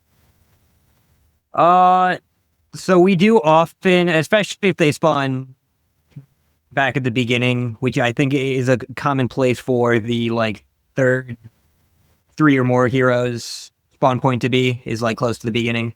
And oftentimes they just kind of slowly follow us and never catch up. But other than that, like if in combat range, probably a turn or 2. Oh yeah, I'm glad just at the beginning. Yeah, I'm glad you raised that distinction. Yeah, I mean, like once you've engaged with them, is what I mean for my case. What about you, James? Yeah, in the first couple of rounds of a game, a mob is going to be dangerous. You have really crappy equipment. You don't have any extra skills. It really just becomes a number of. It's all about number of dice you're rolling at that point. If you're rolling one dice in attack, then you're in trouble. It's once you start rolling, 3 or 4 dice that you're going to blow mobs up. Typically, when I play, I'm playing with 2, 3 people at most, and so. When you're playing a 2-player game, it's a lot easier than playing a 3-player game because a 3-player game, you're putting out another portal that's spawning enemy, whereas at 2, you're only spawning once, and you're not getting the extra actions of a 4th player to deal with that extra mob. So if you're playing 2, it's balanced right. It's going to be easier, but when you ramp it up to 3 players, all of a sudden the mobs can start to become dangerous because they can start to get numbers on you if you're not dealing with them. And if you have a round or 2 of bad dice rolling, I mean, who would ever do that? Then, you're going to be in trouble. But again, just like in MD1, there is a point where your character is going to have the right combination of equipment and the right skills that you will start blowing up mobs all by yourself in one round. And so then they just basically become speed bumps. And you're just trying to play dodge the roaming monster at that point to accomplish your goals. Yeah, that's interesting. Like, heroes definitely hit critical mass in this game, but I don't feel like the enemies don't. Not like in other games like that Zombicide game. There's kind of like a back and forth, a tug of war of critical mass going on in a game like that, and in this game, not so much. And so I think that like having a boss battle at the end is really refreshing in a particular quest. There aren't enough of them, maybe. I don't know. They are long, though. Mike, what do you think? Yeah, the level 5 mobs, for me, I rarely see them. I see a couple, and then the mission's nearly over, and by then you're already... I think I got a level 5 once. Yeah, cutting them into pieces. Again, like James said, starting off with the mobs, you sort of... if you by chance open a door with the 2 mobs spawned that I accidentally did in our game early, you are chased by 2 mobs and you've got to deal with them. We've got to run around. In Massive Darkness 1, they had a patrol method because you could hide in the shadows, which was actually I'm trying to bring back into my games a bit. And yeah, I kind of missed that. Most of my mobs are now a bit house ruled with black dice and separate attacks for leaders. So I've implemented those house rules a little earlier because it was like one swipe and all the minions are bisected, and then you've got all the XP. So I've sort of loot doesn't matter as much since you can trade that around. But yeah, I have noticed, especially later on, when it's like it's sometimes hard not to kill them in one turn, so you can have somebody else come in and get some of that XP if somebody's trailing behind. Yeah, and maybe I like to keep them on the board a little bit longer because I spent so much time painting them. Well, it's like, I think there's a pretty good reason though why they've moved away from the patrol mechanics of MD1, Ryan, and it's due to the campaign rules. You can't sit there and wait and hide from mobs in the campaign rules. I mean, you have to keep moving. You have to keep going because there's a time limit. Whereas in these one-shot quests, you can sit there and keep playing and playing and playing and playing and playing, and just get everything that you want. So you don't have time to play the hide and seek like you did in MD1. Any other thoughts, just generally on like the game balance and difficulty before we start really diving into our quests? It's on the easier side. It's at least I've heard it gets better in the campaign in Heavenfall, which I don't own. But from what I've seen in the individual quests, as far as similar games that I've played, it is definitely on the easier side win rate wise. I don't think we've ever really been in danger of failing the mission. Yeah, I could never really bring myself to another campaign game, so I never really bought the campaign side of it. But I'm watching a playthrough on another YouTube channel at the moment. They're going through it by one, so I'm having sort of fun watching and playing vicariously through them.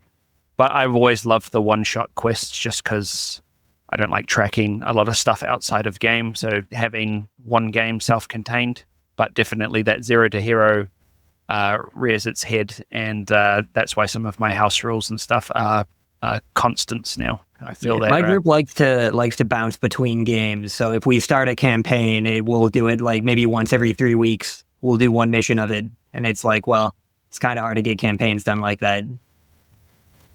Yeah, I think this kind of comes down to our other topic too about setup. So as far as difficulty goes, this game can seem very hard at first, and then obviously gets easier as it goes along. The campaign, which we can talk about later in more detail, does add some difficulty to it. But I think the actual quests themselves vary in difficulty. I think they're a combination of quests that you can play, especially depending on the type of classes that you play. That can be a lot more difficult than others. Like I've played in ramp up for this podcast. Played a couple of quests that it took us 11 times on one of them to win. Wow. Based on a combination of the quest's difficulty plus the classes we were playing just weren't conducive. The combination of classes we were playing weren't conducive for that particular scenario. So Ryan and I had a little bit of a discussion. I think when we first started playing, my wife and I were playing the first couple of missions, and I think Ryan and I must have been talking telepathically because he sent me a message saying, give me your house rules for how to make this harder. This game is way too easy. And I was right there with him because the first couple of quests, after I think maybe the second quest, I asked my wife, I was like, it's been a while since we played this. Do you remember this game being this easy? And she was like, oh yeah, it was easy. And then, like I said, we got into a couple of different quests where it took us 3 nights of playing to win them. Just once again, based on the difficulty or the type of quest. And like take, for instance, an example is the Cursed Sword. Try playing that with a ranger and somebody else where you're spending every other time having to take that sword and never being able to shoot anything. Your character all of a sudden becomes really weak and really, not very effective. Same thing with how, random roaming monster you can draw in the mission where you start a level 5 roaming monster on the board and you're level 1 and he's, after you to kill you. And the only way that you can hurt him is by putting these angel feathers on him. You can lose that one really quick if you get a type of roaming monster that can get to you very quickly. You just don't have the time to get better weapons. So quest difficulty can make this game really hard, really fast. I'm glad you're sharing all that because my experience ramping up for this podcast was playing the first 3 quests, I think. And I was like, this game is disappointingly easy. Like, why is it rated so high? Because people typically don't like easy games this much, right? And I was getting a bit discouraged. I was getting a bit sad, like a bit of even buyer's remorse. I'm like, I've spent all this money and all this time painting these miniatures and buying all these things, this wild collection. And this game is just easy to where it's almost not fun. Then I played the Scorpion King quest. That quest is hard. I got my butt kicked because I was being a little careless because this is easy. I was going to walk around and do my thing. And no, it was not that easy. And I really appreciated that. And I really appreciate what you're saying. So it's like, I guess there are takeaways. Like if you feel like this game is too freaking easy, play more quests, maybe later in the book. It seems like they kind of progressively get harder. That's good to know. That's good to know that you're finding more difficulty in the later quests. I'm glad to hear that. Very glad to hear that. Cool. Did everybody talk about game balance and difficulty? I said my piece, yeah. Yeah. One more thing is about in terms of game balance and difficulty too, are the classes. Clearly, to me, feel free to disagree, of course. To me, it's clearly there are better classes than other classes. Like some classes are just raffle stomp through the dungeon. Other ones are I'm here. I could be part of the team, maybe. I don't know. Yeah, and James and I both kind of went into that a little bit. But yeah, it does certainly feel like that. I'm curious about the word. Might be down to the characters. I suppose it's possible you can make characters for those classes that even the odds a little bit. Yeah, I was curious about the word you said, better. It's an interesting sort of term when it comes to your objective of what you want. Is it to ultimately outplay and beat everyone else, or be the most efficient? you could be. So for me, I don't know. I come into these games straight away as what story am I telling and what character I want to play to tell that story. So sometimes, but some people love to play that way, the minutiae of how can they min-max and be the best that they can be. It's just interesting when you say which is the better class. And for me, when I think about the classes, my brain immediately pictures all the miniatures and the heroes, and I'm not necessarily thinking of their web of skills. And maybe it's the story I can tell how we got here and how did all these characters meet. But yeah, the term for better is finding out where you align with your gameplay mechanics, which is a fun thing to always ruminate on. Yeah, I agree. And like this game, it like as much as I want to do that same thing, this game's like you have one objective, it's to kill things and level up and get better gear. Like it's just very like in that way, it's very linear, you know? Yeah. And so like to me, in my mind, what is better is the thing that is better at doing that. Yeah. Yeah, it does feel less. There is some fluff, and there's definitely a story you could tell, but within the realm of just the mechanics, it's not super story driven as some of its inspirations. Yeah, I was talking to Ryan about the two different storytelling narratives that you have in board games: emergent narrative and embedded narrative. The embedded narrative in this is to kill things, gain loot. That's the narrative. That's the story. But the emergent narrative is all the little nuances that happen in the game. Oh, we kicked open the door, and there were two goblins working on the forge, and they came running out after us. And then my berserker turned a corner and led them into a trap where the shaman used a water wave and pushed them all back. You know, and the ghoul showed up and he ate one of them and became more powerful. Yeah. But no, I can definitely see that. Maybe it's my gameplay of narratives seeping in, trying to add a narrative to where there isn't one there. But maybe I'll just take those oversights of anything that's too overbalanced or not balanced enough. I'll be like, all right, well, did we have fun? Did we tell a cool story? Yeah, that is ultimately the goal. I can agree with that. And remember too, like my favorite class right now, at least, is the paladin, and it's because it's such a great support character. Like it just feels so good to strategize at that level and help my teammates. And I don't like him because he's the best. I like him because he's the most fun for me, at least right now. But I still feel like objectively in my mind, which is subjective, of course, like the rogue is way better at doing the main job here of like killing everything on the board. That kind of thing. Let's talk about our quests, our book club quest. Yeah, let's do it. Releasing Michael. I'm going to bring it up here. When the darkness rose once more with the conjunction of the realms, the archangel Michael strode forth into hell to stem the tide before it began. Unfortunately, even the archangel became trapped in the hell of their own making. They see everyone and everything as their enemy, battling an endless tide of enemies for all eternity. The Lightbringers must release them from this corruption, hopefully without becoming Michael's next victims. So yeah, this was a on the outside relatively simple. I mean, the two quests would be like you just go to the room and then you fight him. But he has these corruption tokens that he's invulnerable when there's any on the board. That I guess represent his mental state. Corruption seals. Yeah. I had them. Yeah, I visualized them as chains, sort of holding him down, and he sort of like would break out of them and sort of get angry, but then the chains would pull him back to the center. I think it was a great little visual that we described. He's weaker when they're broken. So I kind of thought it was something like the hold of the curse on him, where he's fighting it with you. I saw the pillars, and I thought those were like Herculean pillars that sort of chained him down. Oh, I can see it. Yeah. That's great. I mentioned this. I think I mentioned it before the podcast started, so I'll say it again. I do like that the quest boards are relatively small. Yeah. How many components you need on the table.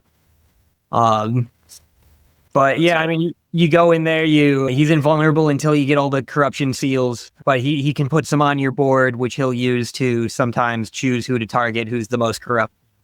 I don't really have a whole lot to say about the Michael fight, really, because I barely spent less time reading the rules than we did fighting him. We kind of stomped him. Did you guys have a different experience? You mean you spent like more time reading the rules than you did fighting him? Is that what you mean? Yeah. Okay. Almost. I mean, probably not quite. But after we got those seals, we 2 rounds of damage. We all had very fire-centric builds. It was me as the rogue, and we had a wizard and a shaman. And we all just had very fire-centric builds. We put, I think, something like 27 fire tokens on him, and that killed him. So, what? Were you exaggerating, or was that for? No, it was. I believe it was over 20 by the time he turned and got all the damage dealt. How? Wow, that's so cool. So, Schmedley, I'm sorry. Repeat the classes, the classes you played. I was a rogue, and we had a wizard and a shaman. Wizard and the shaman, okay. And like the wizard did something where he gave people extra turns and extra actions, and my rogue had a few extra actions, and we all had equipment that dealt fire. And then the shaman, I think the spirit had something where he dealt extra damage for things that were on fire. It was all. Mm-hmm. So that was a great synergy between us, but it doesn't. We didn't really get to see Michael do a whole lot. Mm-hmm. So what was your guys' experience like? We were level 5, so that was probably we sat back before we went. We could have probably gone in sooner. Yeah, it would be hard not to go to level 5, considering everybody gets 5 points per corruption token that you pick up. Plus, you get a free level up phase when you walk into the boss fight. So even if you all just entered in at level 4, you're going to end up at level 5. Is that what it means to get a free level up phase? I interpreted that as like just like if you have the XP you level up, like you perform the end of turn phase, not you get a free level. Are you supposed to get a free level? No. Okay. You it basically just says move to the level up phase. Can anyone level up? Right. Do that now. Yeah. Yeah. Did. Okay. So, for me and my wife, we played. I played as the shaman, and she played as the paladin, which I didn't know at the time what a lethal combination that was going to end up being. But again, because I typically don't think of the paladin that much, to be honest with you. But we had played the 3 quests at the beginning of the book, like I said before, and we thought that the game was insanely easy. And then we ran into the Cursed Sword and what was the other one? The Horror Beast. And after we spent night after night after night trying to finish those 2, my plan was to run through them all before the podcast, but then I just finally had to say, hey, look, we got to stop and just play this mission because we're losing so many times of these other missions. We're running out of time. So we were thinking that this was going to be really difficult after our previous 2 quests. And I got to say that this has got to be the only quest I've ever played in Massive Darkness 2 where neither of us used our starting health potions. We had such an easy time of it, but it was almost like everything came up Millhouse. It was because we'd open a door and it was the exact perfect result we needed. Like we opened up the door to the two mob room at the beginning of the tile, and it got rid of one of the mobs and put the other one in the roaming portal or the monster portal. Mm-hmm. So we didn't have any monsters to deal with there. I will say twice we opened doors and it removed all mobs from the other side, but put a roaming monster on the board. I think after the first 2 turns we took, we were already both at level 2, and I might have been rounding into level 3, playing as the shaman. And there was one turn that just basically cracked the whole game wide open. And I'm going to go back to what I was going to tell Ryan about the shaman. In the FAQ, it specifically tells you that if you use a recover action, you can increase your elemental track. So you can for one action, you can increase your elemental track by 2. Well, the paladin had an ability to where if they rolled, I can't remember if it was the shadow dice or whatever, but it allowed all heroes in that consecrated zone to perform a free recover action. And she hit that twice in one round of combat. And so basically my track just shot up, and it just stayed that way the entire game. And so we figured out a really easy tactic to where if we came against a mob, I would just use my fire spell to kill all the minions because I never had to worry about taking any damage. And then the paladin could go in and finish off the mob leader.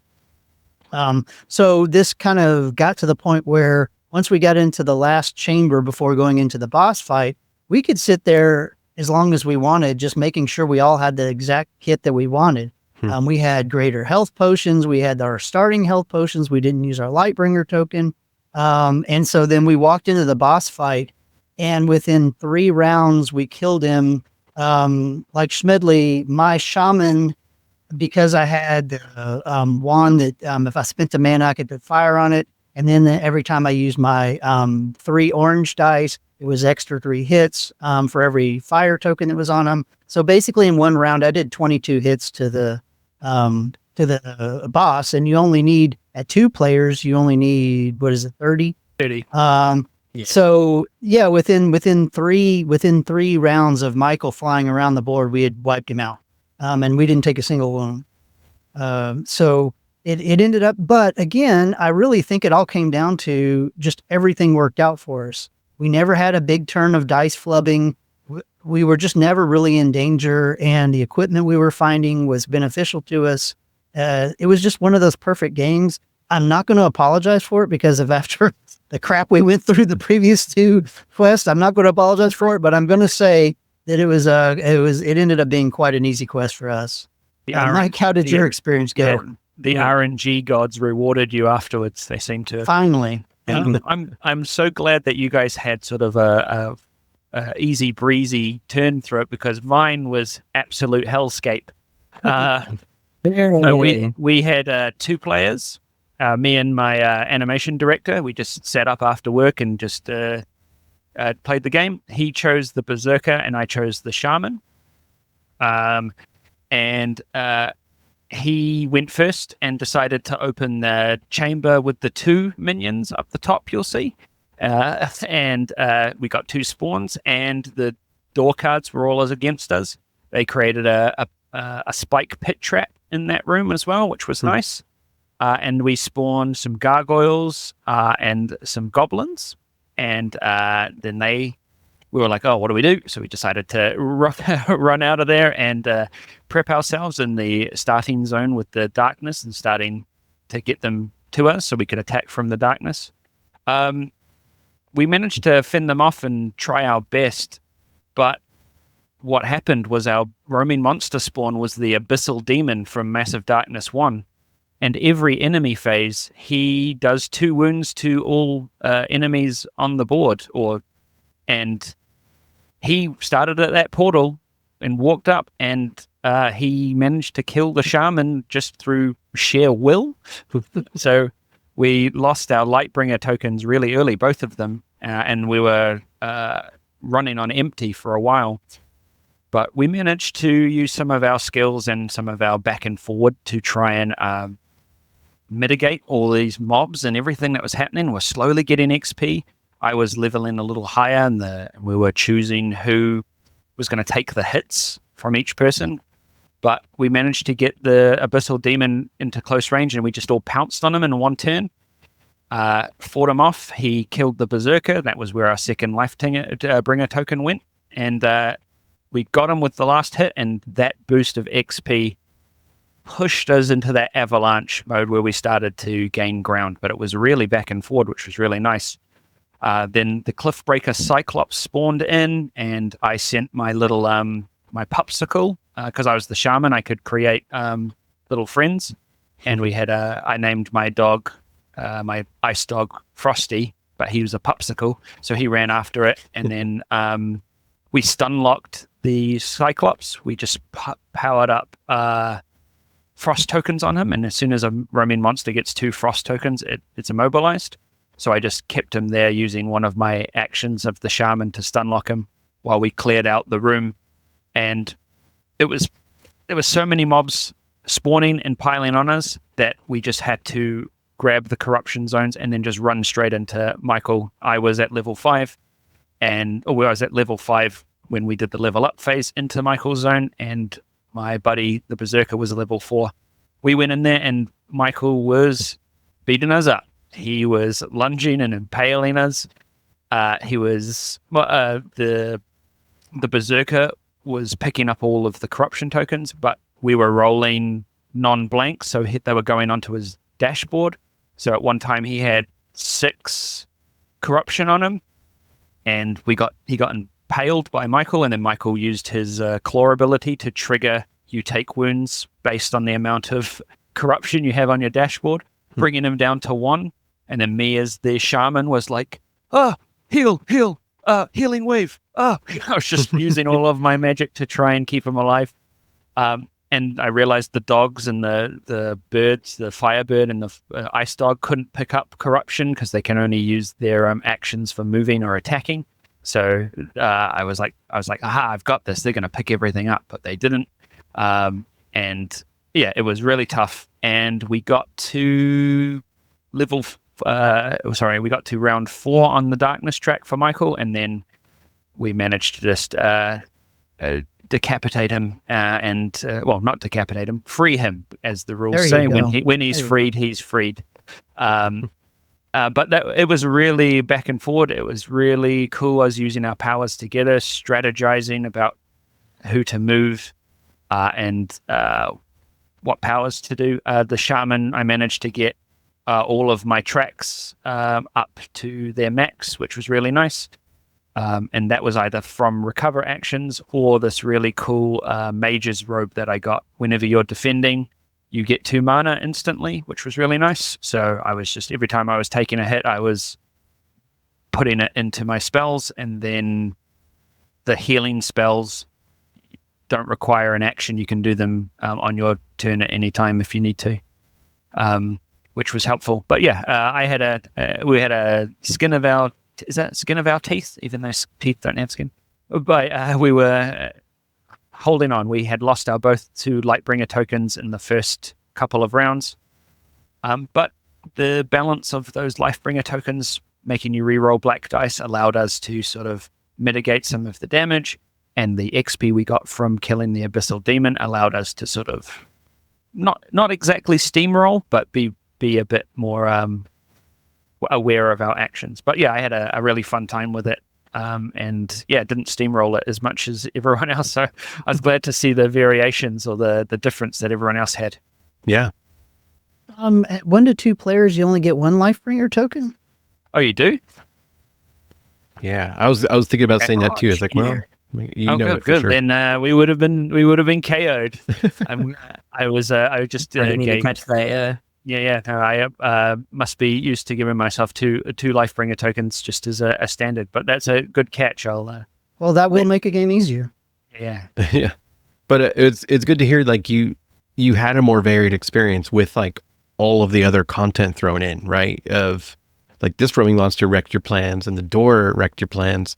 Yeah, I feel the door cards are so swingy, right? Like the good are really good and the bad are, they're not really bad, but like, I don't know. I feel like the good cards shouldn't be so good, or there shouldn't be so many of them. And I think with the campaign setup, if you're playing a campaign in the game, they have you take out a lot of the good cards, don't they? They do. Yeah. I think you get rid of almost like a dozen cards. It's quite a bit. Yeah. Okay, yeah. So for me, this was one of the quests where I was like, this is too easy. And it was also the first time that I decided to try a single hero. So I'm personally not really interested in playing like a single hero in the game, even though this game is like, there's so much here for a single person to take on to play multiple heroes. But yeah, so I did it for the sake of just, having that data point for this podcast. So I picked kind of just randomly, not really very strategically, the rogue, not realizing how ridiculous the rogue is, especially solo. Man, okay, there's like a slight solo rule that I actually got wrong the first time. And then I played it again with the right rules. And it's it's easy to miss, I should say, because it's way down here. So like you're on the pages of like special tokens and zones and special abilities. It's almost like, it's just like the last little bit of rules here. And then it's like, oh, and by the way, single player rules. And I feel like I would nitpick that's a bad place for it. It's a bad place for it. I agree. I completely agree. That should be in the beginning. So yeah, single player rules. If playing a single player game, the player must choose only one hero. Don't tell me how to play my game. But treats all other rules as if playing with two heroes, such as roaming monsters' health and quantity of minions on mobs. The hero has 4 actions per turn instead of the usual 3. So the first time I played it, I can see why you found Rogue to be so much stronger than you. Yes. Okay. So the first time I played it, I played it with like full single, I guess you could say true solo, right? Where a mob only had 1 minion and the roaming monster's health was equal to a single hero. But I still had 3 actions, and it was still incredibly easy for me. I mean, I should say still, but I just want to say it was incredibly easy. Especially with the rogue being able to generate so many more actions. I've played the rogue before in my single player multi-hand games, like multi-hand being like I'm playing multiple heroes, and like wasn't too focused on the rogue, but man, was it easier for me to dial it in playing it solo, and just like getting more and more more actions. So how you do that is with Phaedra's is the rogue character in the core game here. Their shadow, the effect on the shadow die, is to just get another action. Is that it? I don't remember. I need it. You get an extra rogue token. Oh, an extra rogue token, right? Which means another action, right? So every time you roll the shadow symbol on the shadow dice when you're attacking, you get an extra rogue token, meaning you get another action. If you pick I don't know what the names of the skills are, but if you pick the skill cards that give you the token that's like after this action, get another rogue token, which means another action. And then you like get the next tier of that, you get another one of those. Yeah. And then like I got the the most critical piece of gear to me for the rogue is the thieves scarf. Is that what it's called? Is that the one where you get to reroll in shadow? Yes, you get to roll 2 dice when you shadow attack. So, and like I had other stuff that would also let me reroll. So it's just like I rolled the dang shadow symbol like almost every time. Eventually, by just focusing on those rerolls on the shadow die. Oh, especially because I didn't get that, but I think the Shadowbane Rogue Dagger just lets you treat a zone as Shadow Zone. I had something that let me do that. I think that was it. Yeah, I got something like that too in one of the games. Yeah. Putting leather sandals on her too, where after combat you can move one zone away. That would really ramp her up. Yeah. Yeah. So I was like, I think I counted at most like 9 actions once. Wow. I'm not sure if that's the right math of 8 or 9 actions that I would had discarded from that one turn in the game. So she's just going through this dungeon, just like wrecking everything before it can do anything with all of those actions. I'm trying to scroll to it. It seemed like starting in this zone where you have these 2 buildings on either side of you and you've got all these mobs, but it was super easy, barely an inconvenience, tons of actions, go and collect the gear, get the better gear, fight the things, get more XP. She doesn't have to share it with anybody, just gets all of the stuff, all of the best gear, just walking through the dungeon, no problem, killing everything before it activates. Yeah, you have a bunch of stuff to trade in at the anvil. Yeah, exactly. Tons of stuff, just parking and trading and parking and just, it was insane. It was fun, but I was like, this is what? We didn't even get to the anvil. We had to skip it and go straight for the door. Yeah. We're surrounded. So Ryan, is this your playthrough with the 3 actions or the 4 actions? This was with the 3 actions. Okay. And then when I got to Michael, it was tough, actually. It was a pretty tight back and forth. It was a good dance because Michael kept dropping as a single player, even with more actions. Or no, I wasn't using more actions yet. I was using the 3 and then getting more when I was successful. But because there was Michael and he never lunged at me to a shadow zone that whole fight, like 4 or 5 rounds. like I had to go, like I was wasting, my action economy was terrible. I had to keep going and picking up corruption tokens so that I can, so you'd be vulnerable again. I'd go in and attack him like once in the light and no shadow. So I wasn't eligible to roll the shadow dice. So yeah, I didn't have the thing where I can make any zone a shadow zone in this game, in this particular first game. So yeah, it was tough. I was barely chipping away at him. He was chipping back at me, and I'd have to spend some time recovering. But I eventually got him right at the end. It was very much a nail biter. So it was really cool in that way. And it was like, wow, this is definitely probably better with more heroes than just one. However, I barely getting started. So then I played it the correct rules, getting 4 actions and, treating everything else like it's 2 heroes on the roaming monster health and the minion. It didn't matter. Like just that one extra action with the rogue just blasted her into the atmosphere, even more ridiculous, just repeating that pattern and getting gear, even better gear, like one where I can treat any zone as a shadow zone. And I was getting I got the thief scarf again pretty early. Getting those 2 extra shadow zone, rerolls in addition to other rerolls that I was collecting with the other gear, just rolling through the dungeon even easier than last time. And then Michael, I killed him on my second activation. Wow. Yeah. So, all 30. Ryan, quick question. So obviously the rogue is kind of tailor-made for solo play. But what do you think about like any of the other characters being able to deal with by themselves, like say a berserker, 1 extra action to deal with 5 extra wounds on a level 1 roaming monster?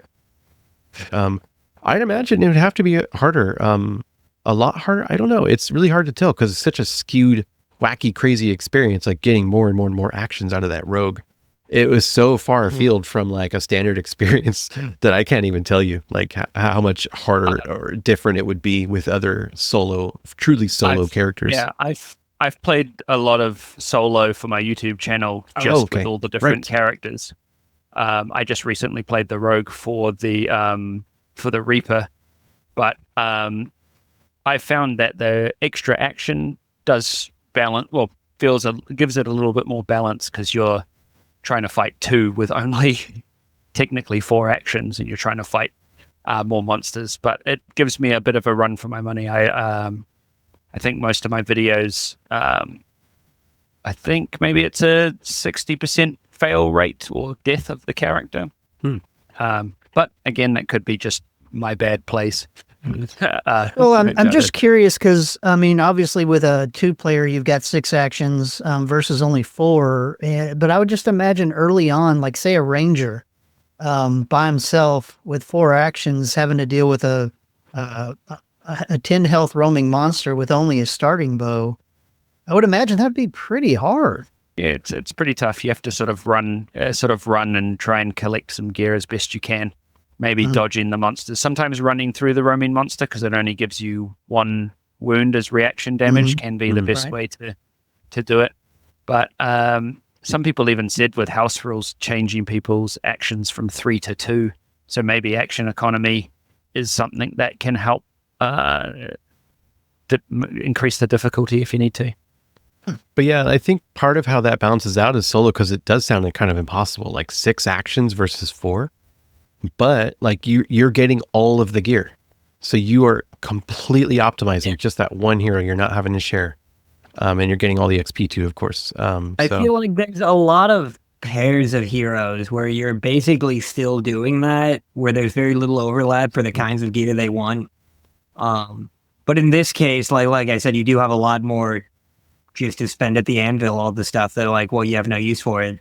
Yeah. To even more hyper optimize. Yeah. And another thing that I got lucky on in the second run was that Michael's one and only action that he got against my rogue Phaedra was he lunged into the darkness.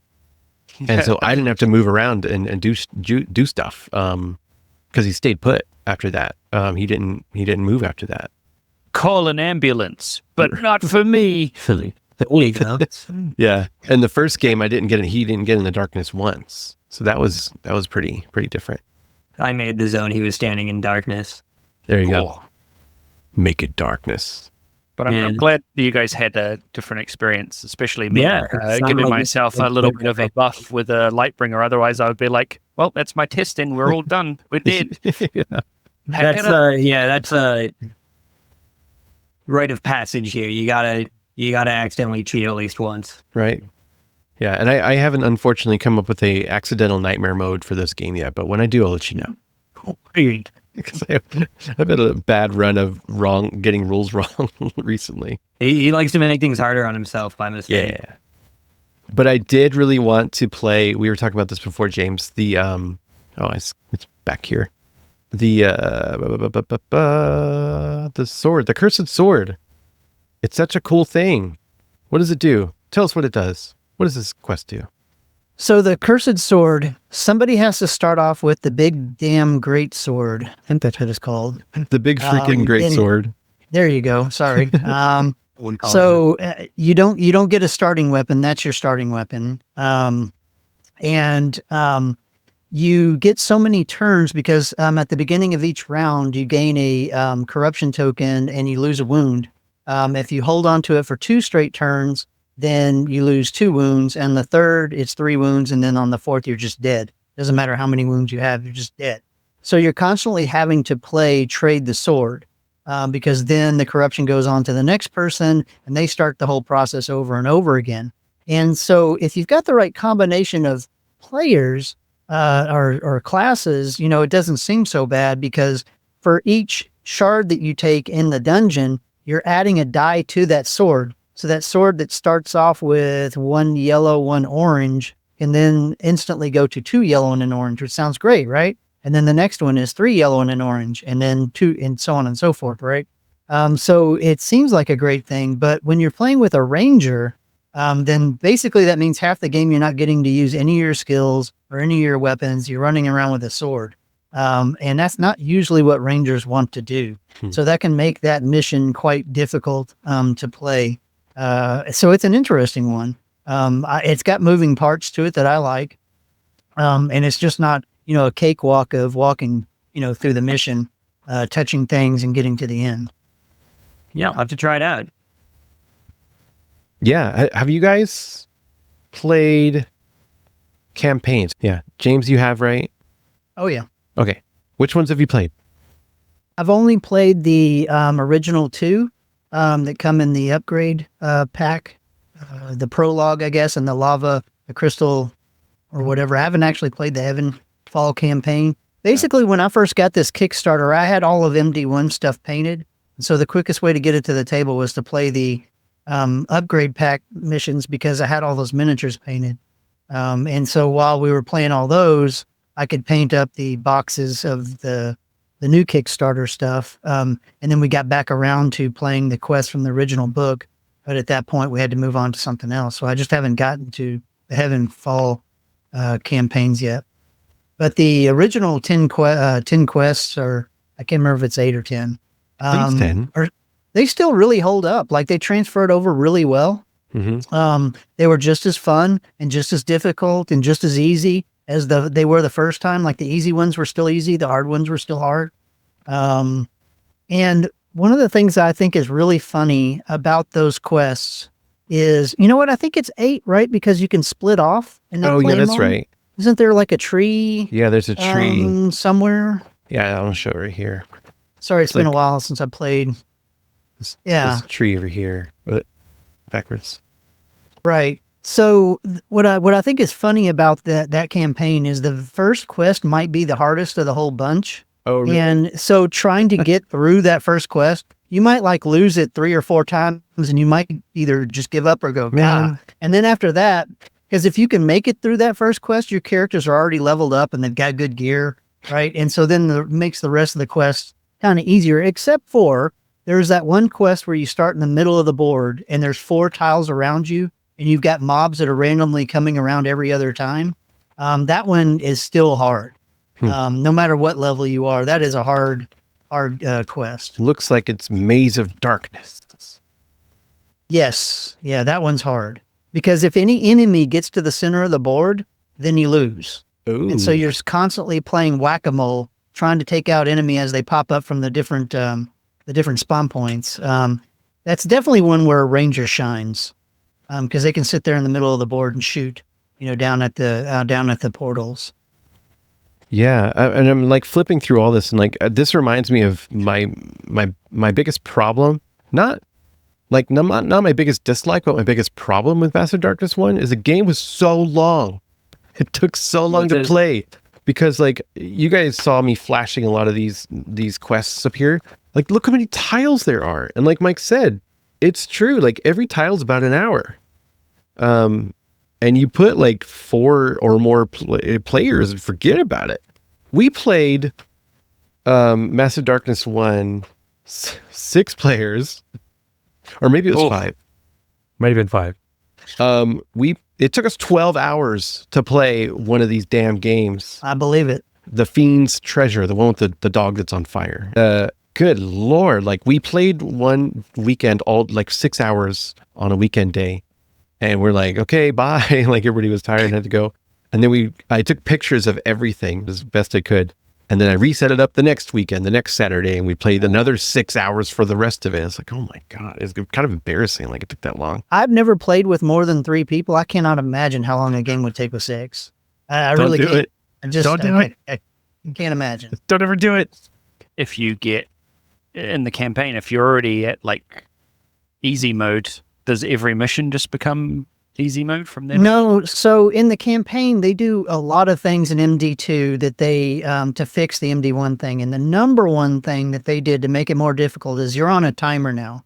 Once you get to the last track on your darkness phase, you lose the game, right? So you have the darkness track to finish the mission. You can't just hang around and mill the equipment deck and keep blowing up mobs to get that one piece of kit that you want. You have to keep moving. There's so many times that we don't even open up rooms that don't have, they might have all kinds of treasure in there. We don't have time to open the rooms and go deal with it. We have to keep moving to accomplish the mission. That's the number one thing they did. And then obviously they also leveled down your experience track, right? So you're not gaining experience as quickly, or leveling up rather, as quickly as you do in the single missions, which is great. Because you can play 8 missions and you should be leveled up by the time you played 1, So I think it works out great. You still get that whole experience of being able to go from 0 to hero. It just takes you 8 missions instead of 1. So you're getting to do the same thing. It's just a lengthening of the process. And then obviously, they add in the different level mobs, the different level roaming monsters, the different level equipment. You start getting legendary equipment. As opposed to epic. It's, wait for it, legendary, right? So it's awesome. It's really cool. And then of course there's a whole town phase in between the quests where you can store stuff or buy stuff or trade stuff in. So you're getting all that kind of stuff. So is it the perfect campaign system? No. But is it way better than MD1? Yes. It's fun. So I would say in the MD1 campaign, by the time you're level 4 or 5, or basically when you have the king set, you're broken for the rest of the campaign. And this one, it probably takes you until level 6 or 7 to break yourself. And then the rest of the levels are easy after that. Yeah. Has that been your experience? Yeah. So for me, I've started campaigns. I'm playing D&D with myself. Like I've started campaigns a few times and it fizzles and goes away. Oh. I, like an insane person, tried. I was like, you know what, self, here's what I should do, because I never truly experienced the whole Massive Darkness 1 experience, and now I've got all this Massive Darkness 2 stuff. I have the ability to do the prologue campaign. I'm going to do that, and I'm going to do it with all 6 of the starting heroes from Massive Darkness 1 solo. And I was like, it's okay. If I treat it like a video game where you're playing a video game for like hours and hours and you're just multiple sessions, small sessions here and there, like, let's just do that. Guys, it broke me. It definitely broke me. I wonder why. Yeah. Like, what are the contributing factors? 6 different classes, with this game. Let's break this down to the root cause. That I'm a maniac. It's kind of a terrible how it's written and scattered across the 3 books. The 3 books, like the core rule book, those setup things, and then the Heavenfall rules, those things, and then additional rules tacked onto that into the upgrade pack. So be good at reading rules, which we all know here that I'm not. If you're going to go into that, and all of that on top of like playing and relearning the whole game and all 6 classes all at once, it broke me. I was like, never again. Yeah, what kind of house rules do you play with, Mike? So for my house rules, I use a minimum of 1 black dice always. So even the leader gets that little black dice, even when he's got no of his friends around, just because it makes him a little bit tougher, and maybe you'll see his skill pop out. I do a separate action is needed to attack the leader, so you can't swipe them all in one go. And the other rules, I think, was doing with the loot bag. I put all the commons in, and then I put a rare for each player. And that's all I drop in to start off with. But I've never played with the 6 players, so it doesn't really doesn't feel like it will go overboard. And then in the game that we played with Michael, if you voluntarily move an enemy into a trap, I activate the trap on the enemy just for thematic sake. Irk the shaman did a force push and pushed them into the spike trap and hurt them, which was pretty fun. Force. But those are the only ones I really do. They don't skew too much in any way, and they are easy to remember. Some people with their house rules, they write a whole PDF document and to do this, to do that. But just, and I think some of them were just hangovers from Massive Darkness 1 that I liked. But that's about it for me. There was actually, the Golden Axe is the one that doubles all your swords. That one has been changed to doubles only the Golden Axe dice. It is a little fiddly, but it really comes up. I haven't yet. I might think about the mob rules. I like using those same house rules, and that's pretty common that you see on the internet, right? I always give if you want to make it harder, if you want to make it a little bit more difficult, not go crazy. Yes, add an extra shadow die that's for the leader, and I just always do. And then make it so the spillover, you can't have spillover damage to the leader. That's a Massive Darkness 1 rule. I think it's worth keeping so you don't insta like one shot the whole mob every time. And the other thing is I double the leader's health. That's another fun one to do. Okay. Just makes them feel more of a threat, and it takes a little bit longer so they actually get to play with you. Yeah, I used to do that with Massive Darkness 1. It would add the dungeon level to their health. That's what I just did. Nice. To the leader. Yeah. Nice. Yeah. I think I actually, now that we're talking about it, I think I've actually doubled the roaming monster's health before too. And that felt right when it was like an easier quest. And I enjoyed it. I enjoyed it so much more, it being a more challenging mission. And, yeah. James, do you prefer one shot or campaign mode better? Campaign 100%. Well, one shots are fine to learn. Like I would recommend to everybody, play a one shot of a class before you play a campaign with it, because you can dip your toes in and see if you actually really like to play that class. But other than that, I would much prefer playing campaigns. All right. And why is that?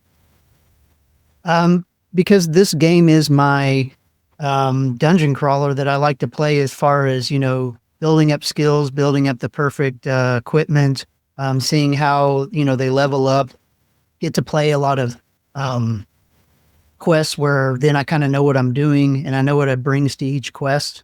And so just the one-off quest, I feel like once I got my character the way I want, now we got to start a new quest with all new, stuff, and I got to do the whole process over again. I kind of like the slow build versus the fast build. Yeah, I agree. Like I really like the breathing room that you get in a campaign. It's a little bit hard to do that once you're once you've fallen in love with the one shots, because it's so quick. It's just like 0 to hero, dopamine, run a rush. But the other one's just, it's more measured. It's just more room. It's enjoyable too, for that reason, for me also. All right. Are there any important rules you might have missed that we haven't really talked about here? Probably. There was a newbie question I saw on the Facebook Massive Darkness group, one of the Facebook Massive Darkness groups. Can you spam same ability as long as you can pay its mana costs? It depends what you mean by spam. Yeah, I didn't understand this question. Yeah, like I think that like let's say you have a weapon that's like mana plus 1 sword. So maybe they're saying like, can I just, if I have 5 mana, can I use that 5 times? Some of them have repeat on them to allow you to repeat the cost. I know some combat abilities, they'll be prefaced with attack, defense, combat. That's only a 1-time trigger per the attack or defense. Yeah. There was, there's nothing that stands out as spammable, I don't think. Now, my question, the reason why I put this here is like, yeah, that was my interpretation too. Like per the rules, like you can only use 1 ability on a card at a time. But I thought that with the Wizard's Amulet, like you could keep going around as much as you want and triggering those abilities as long as you have the mana for it. Is that true or is that not true? For as long as it doesn't trigger or count, as long as it doesn't come up with one of those combat or attack or defense prefaces, I think you can, if you can get to it and spend it, you can do it on your turn. Okay.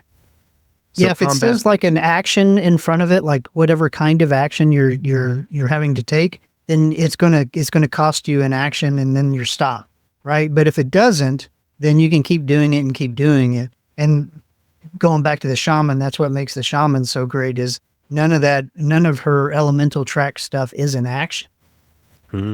Yeah, there's a heal that's just 1 water and 1 earth, and it doesn't say, it just says just spend those and you can Yep. heal. Yeah, a lot of it's very cool. Same thing with the fire skills. You know, you can just start throwing orange dice at the enemy and it's not an action. And they don't get to defend. It's not combat. So they don't get to throw their black dice back at you. So you're just constantly killing them with no repercussions to yourself. James, you've got some more rules you might have missed here? Yeah. So honestly, the number one thing that I think that this rule book does not explain well, and it goes with the card that you put on your dashboard, is how you gain health and mana when you level up. It may seem intuitive or completely clear to you, but obviously a lot of people asked this enough that it actually made an official FAQ. But basically, when I first started playing this game and I looked at the card, I thought I was gaining health every single time it was telling me to gain health, or +2 health every single time. But that's not how it works. The card is just trying to give you a quick way of telling you how much your max level of health should be. So when you gain a health, you're only gaining 1. And next time you're gaining health, you're not gaining +2 on top of that. You're just gaining another health. So now it's +2. So when you level up, you do not gain up to 6 health and 4 mana. You only gain up to 2 health and up to 2 mana for the entire 5 levels. So it doesn't stack. So the FAQ came out and explained that, because if you read it just word by word, you can absolutely take it as written, but when you combine it with the card that's on your dashboard, it's really confusing. Yeah. I found the keyword active in the rule book to be quite helpful. So when you get to that new skill, that's active, then just add that to your main health. So because level 3 is active, you're going to get the plus health. But yeah, I was really confused with that when I first started. You're talking about this thing, the little little thing that you slip in? That's exactly what I'm talking about. Yep. Oh, shoot. Yeah. So I've been playing it wrong the whole time. So yeah, I think I have too. Yeah. So they say in the FAQ, or they say it's take your max health, or take your max health on your little player card, then look to your level, then plus that. That's all you get. So basically, let's say you start off with 6 health. At level 2, you're going to be able to have a max of 7 health. And then at level 4, you're going to be able to have a max of 8 health. That's it. Like, Gotcha. It's not adding all those health tokens on. It It's doesn't not stack cumulative. Yeah. yeah, that is what I call bad UX. Yeah. Okay, so you guys were confused by that too? Oh, yeah. Yeah. 100%. Well, There you go. There's a rule you might have missed. No wonder. That's why it's there. What are this game's easy? That's why it's there. Then the next one is when you use a Lifebringer token, all heroes gain 1 enemy dice reroll in combat for the rest of the quest. And I bring that up because I can honestly say out of, I think I've played, I don't know, 35, 40 different quests. I've never once remembered to use that. If I've ever used I've never once remembered to use it. So I just want to put it out there. Once, and I don't think it came up after that. But yeah. In the Michael quest, I was just like pointing at it to my partner. I was just like, hey, do this. We've got these two things to use. I thought you just get one and then you spend the token. It's constant. No, it's constant for the rest of the Jeez. You let the little fairy out of the jar and then it flies around you for the rest of the quest. I guess they figure that if you've died, you obviously suck so bad that you need some help, and so that's the real. Rerolls in this game have like a real bad habit of rolling the same thing. Oh, I know. No It's kidding. like every time I reroll, it's not. It doesn't even get worse that often. It's just always the exact same. Yeah, we can talk about dice if you want. That's a whole other podcast. Okay, and then finally, we've kind of already covered it, but the shaman can use a recover action to increase their elemental track. So that was clearly so unclear in the rule book that they addressed that in the official FAQ. So once you know that, again, it makes the shaman so much better. Because, like you said, sometimes you'll be sitting there in the corner with nothing to do because your friends have killed all the enemies. Mm-hmm. Well, guess what? You can increase your tracks, as many times as you want. As many recovery actions as you have.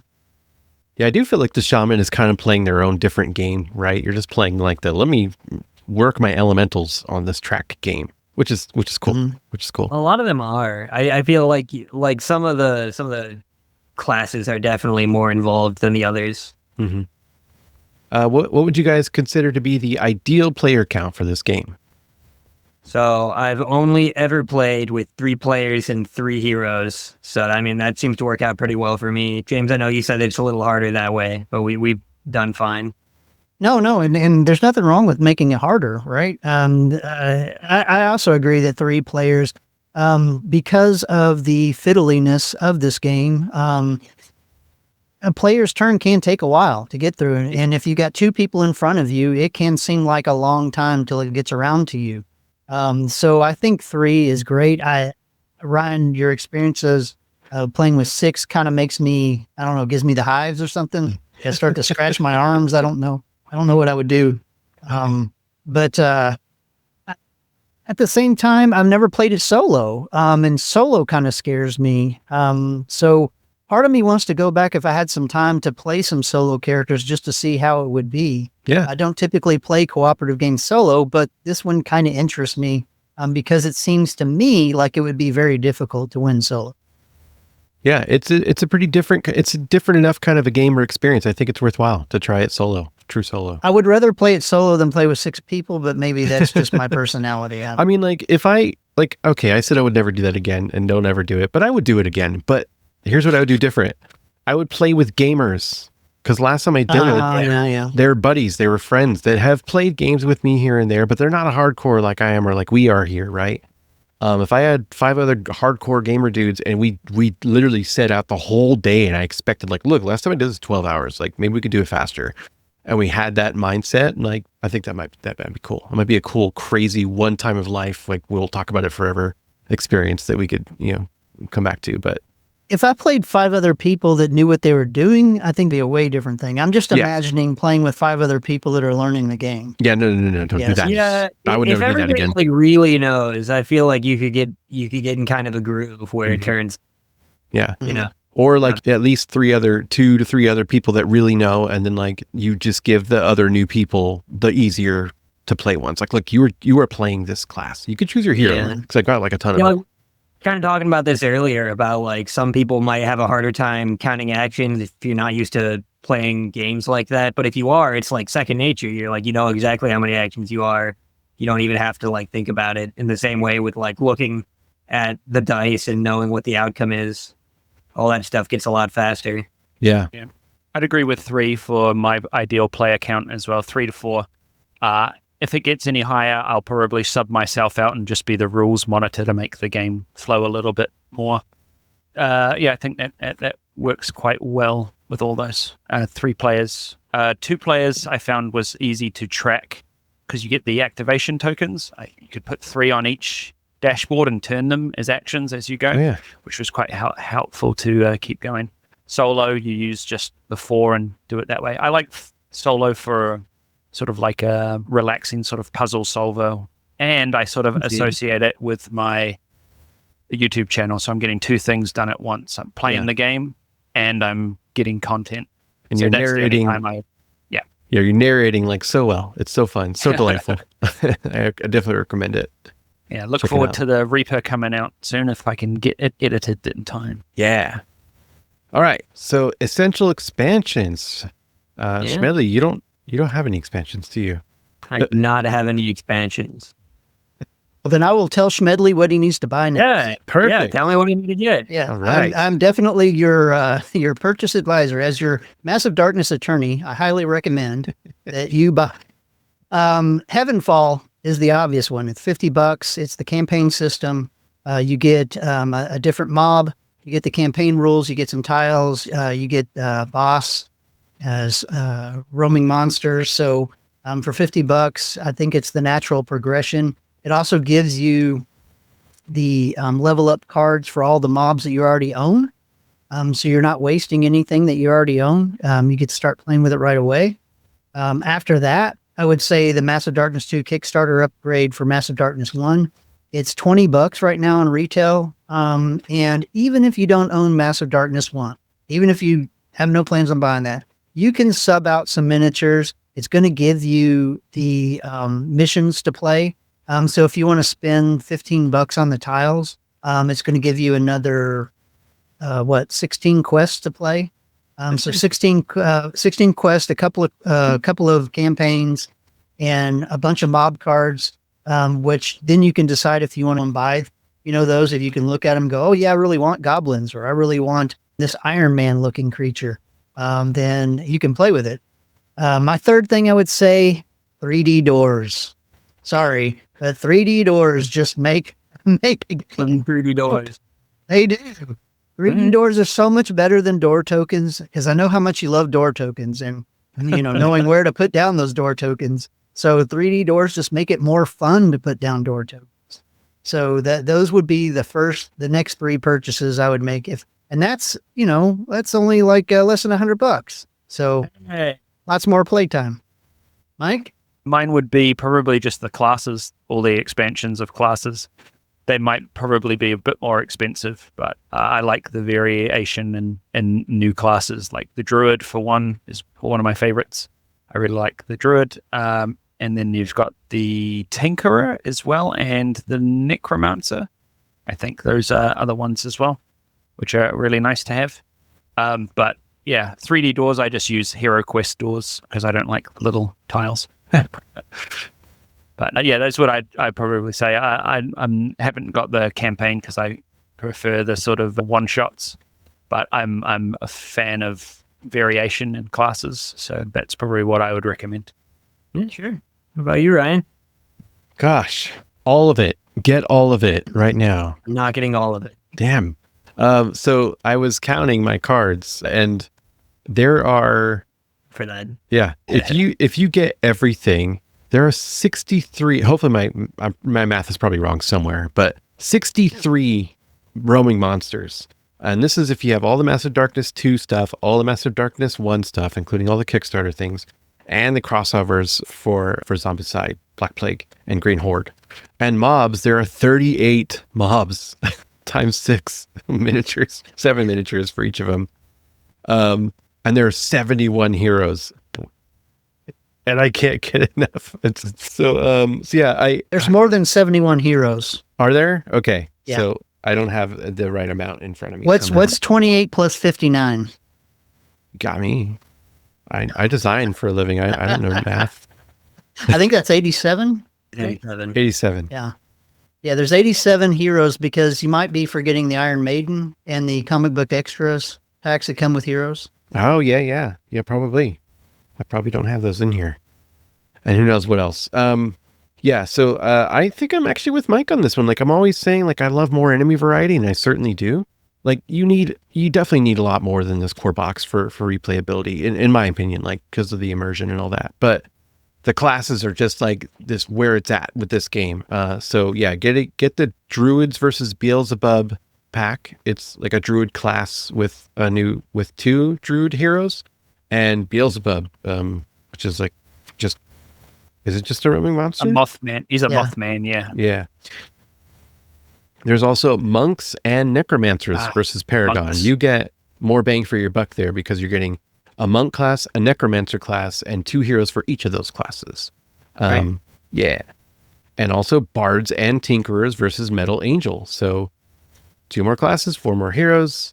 These are great, Another great roaming things. monster. Another roaming monster. I was like, no, these don't come with minions because there's enemy boxes that come with minions. So maybe get those enemy boxes if you're into that whole thing. And then the Darkbringer pack. So you can get so maybe Dungeons of Shadowreach is like the essential expansion right now, right? Because you could get in before the pricing gets ridiculous if you want to, late pledge to that campaign. You could get the Darkbringer pack. I think it's totally worth it before, that price shoots up again.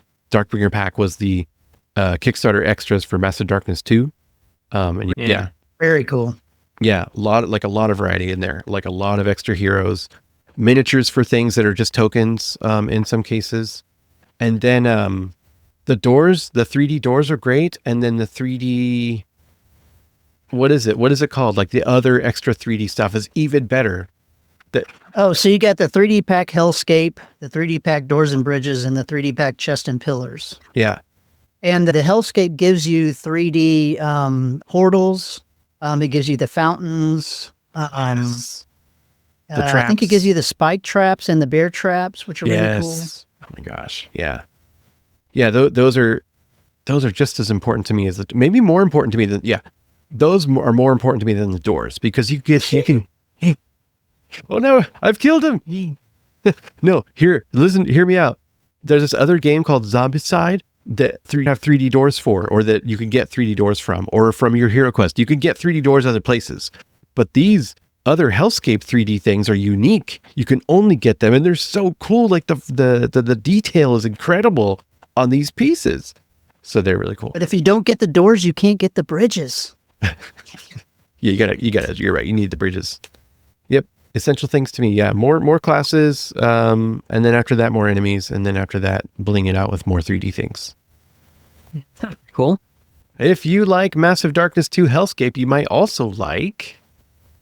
So Ryan's mentioned it a few times now. It sounds like James is less familiar with it. So Simon does have another franchise called Zombicide that is about kind of a zombie apocalypse through different time periods. And one of them is a very similar kind of Tolkien-esque fantasy setting called Zombicide Black Death. And it even has a... Is it though? Is it not similar? No, you called it Black Death. Is that not right? Black Plague. Oh, okay. Sure. The point being, it has a crossover packs with Massive Darkness. So you can take your Lightbringers and you can make it the heroes in Zombicide. Cool. You even have extra content if you pick that up and you pick up the crossover pack. My other suggestion is, I've mentioned it before, I think, Too Many Bones. If I remember correctly, neither of you have really played much of it or any. It's like the definition of a dice jocker. It's a chip theory game, so there's less dungeon crawly. It's more you have big piles of chips that you're moving around a very abstracted battle mat. But it has very similar, very distinct classes, but they each have skill trees that are expressed in different dice that they have that do wildly different things. And at times you're rolling 10 to 15 dice, maybe not quite that many in one roll, but it's a very fun game that has kind of the similar vibe. A ton of content too. So those are probably my 2 picks. James? Well, you've certainly piqued my interest with that Black Death game. I'm going to look that up later. But I would say the 2 games that are kind of the successor to this, so if you want to kind of go backwards in history, would be 1989's Milton Bradley's Hero Quest. That was definitely the first dungeon crawler that I ever played that was a tabletop miniature type game that wasn't an RPG game. And then its successor, Warhammer Quest, 1995's Games Workshop game. They seem kind of like the grandfathers of this game. So if you don't think that this game is fiddly enough for you, then you might want to try out those two games if you can find them. They are, like I said, quite old. But that's pretty much, those are the only ones I can think of. Mike? Yeah, I'm going on this Zombicide. I want to learn more about it, and maybe there's something I can listen to or find out more information about it. But the Zombicide seems to be similar, which is quite nice. Yeah, so if Hero Quest and Advanced Warhammer Quest are the grandfathers of dungeon crawls, which I totally agree with. That's where I got started. That's where I cut my teeth on gaming, really. It was back then. Then Descent, Journeys in the Dark is like the father, where they're the grandfather to dungeon crawls. It's like the big modern one that restarted it all. There's Descent, Journeys in the Dark First Edition, which is a one versus many, where it's kind of like, it's almost like someone's playing the Dungeon Master they call the Overlord, and versus like 1 to 4 heroes. And then they did Descent, Journeys in the Dark Second Edition, same concept, but they also added an app later, so you could play fully cooperative against the app, and the app is on PC and Mac through Steam or iOS or Android devices. And both experiences are really cool. Totally different flavors. Really fun, depending on your play group. And then there's Star Wars Imperial Assault, totally off theme, but it's the exact same game as Descent, Journeys in the Dark Second Edition. It's just that it's Star Wars. Yeah, I forgot it. Yeah, right it's like mechanically I haven't played it yet. Yeah, mechanically like 99% of that game. Those games are a lot more fiddly, like a little bit more towards the Eurogamer side than like just straight dice chucking, but they are dice chucking games. And this is clearly where I think where Massive Darkness 2 got their inspiration for changing the system to a card system for the levels, because it's exactly what those two games use. Exact same thing. Okay. Yeah, except you don't have the whole asymmetric, like, here I have a wizard's amulet, and here I have a bag of thieves tokens or rogue tokens. It doesn't have all that craziness. And then there's Descent Legends of the Dark, which is a fully co-op and more of an app. It's like almost a video game. It's like a really video game hybrid kind of experience.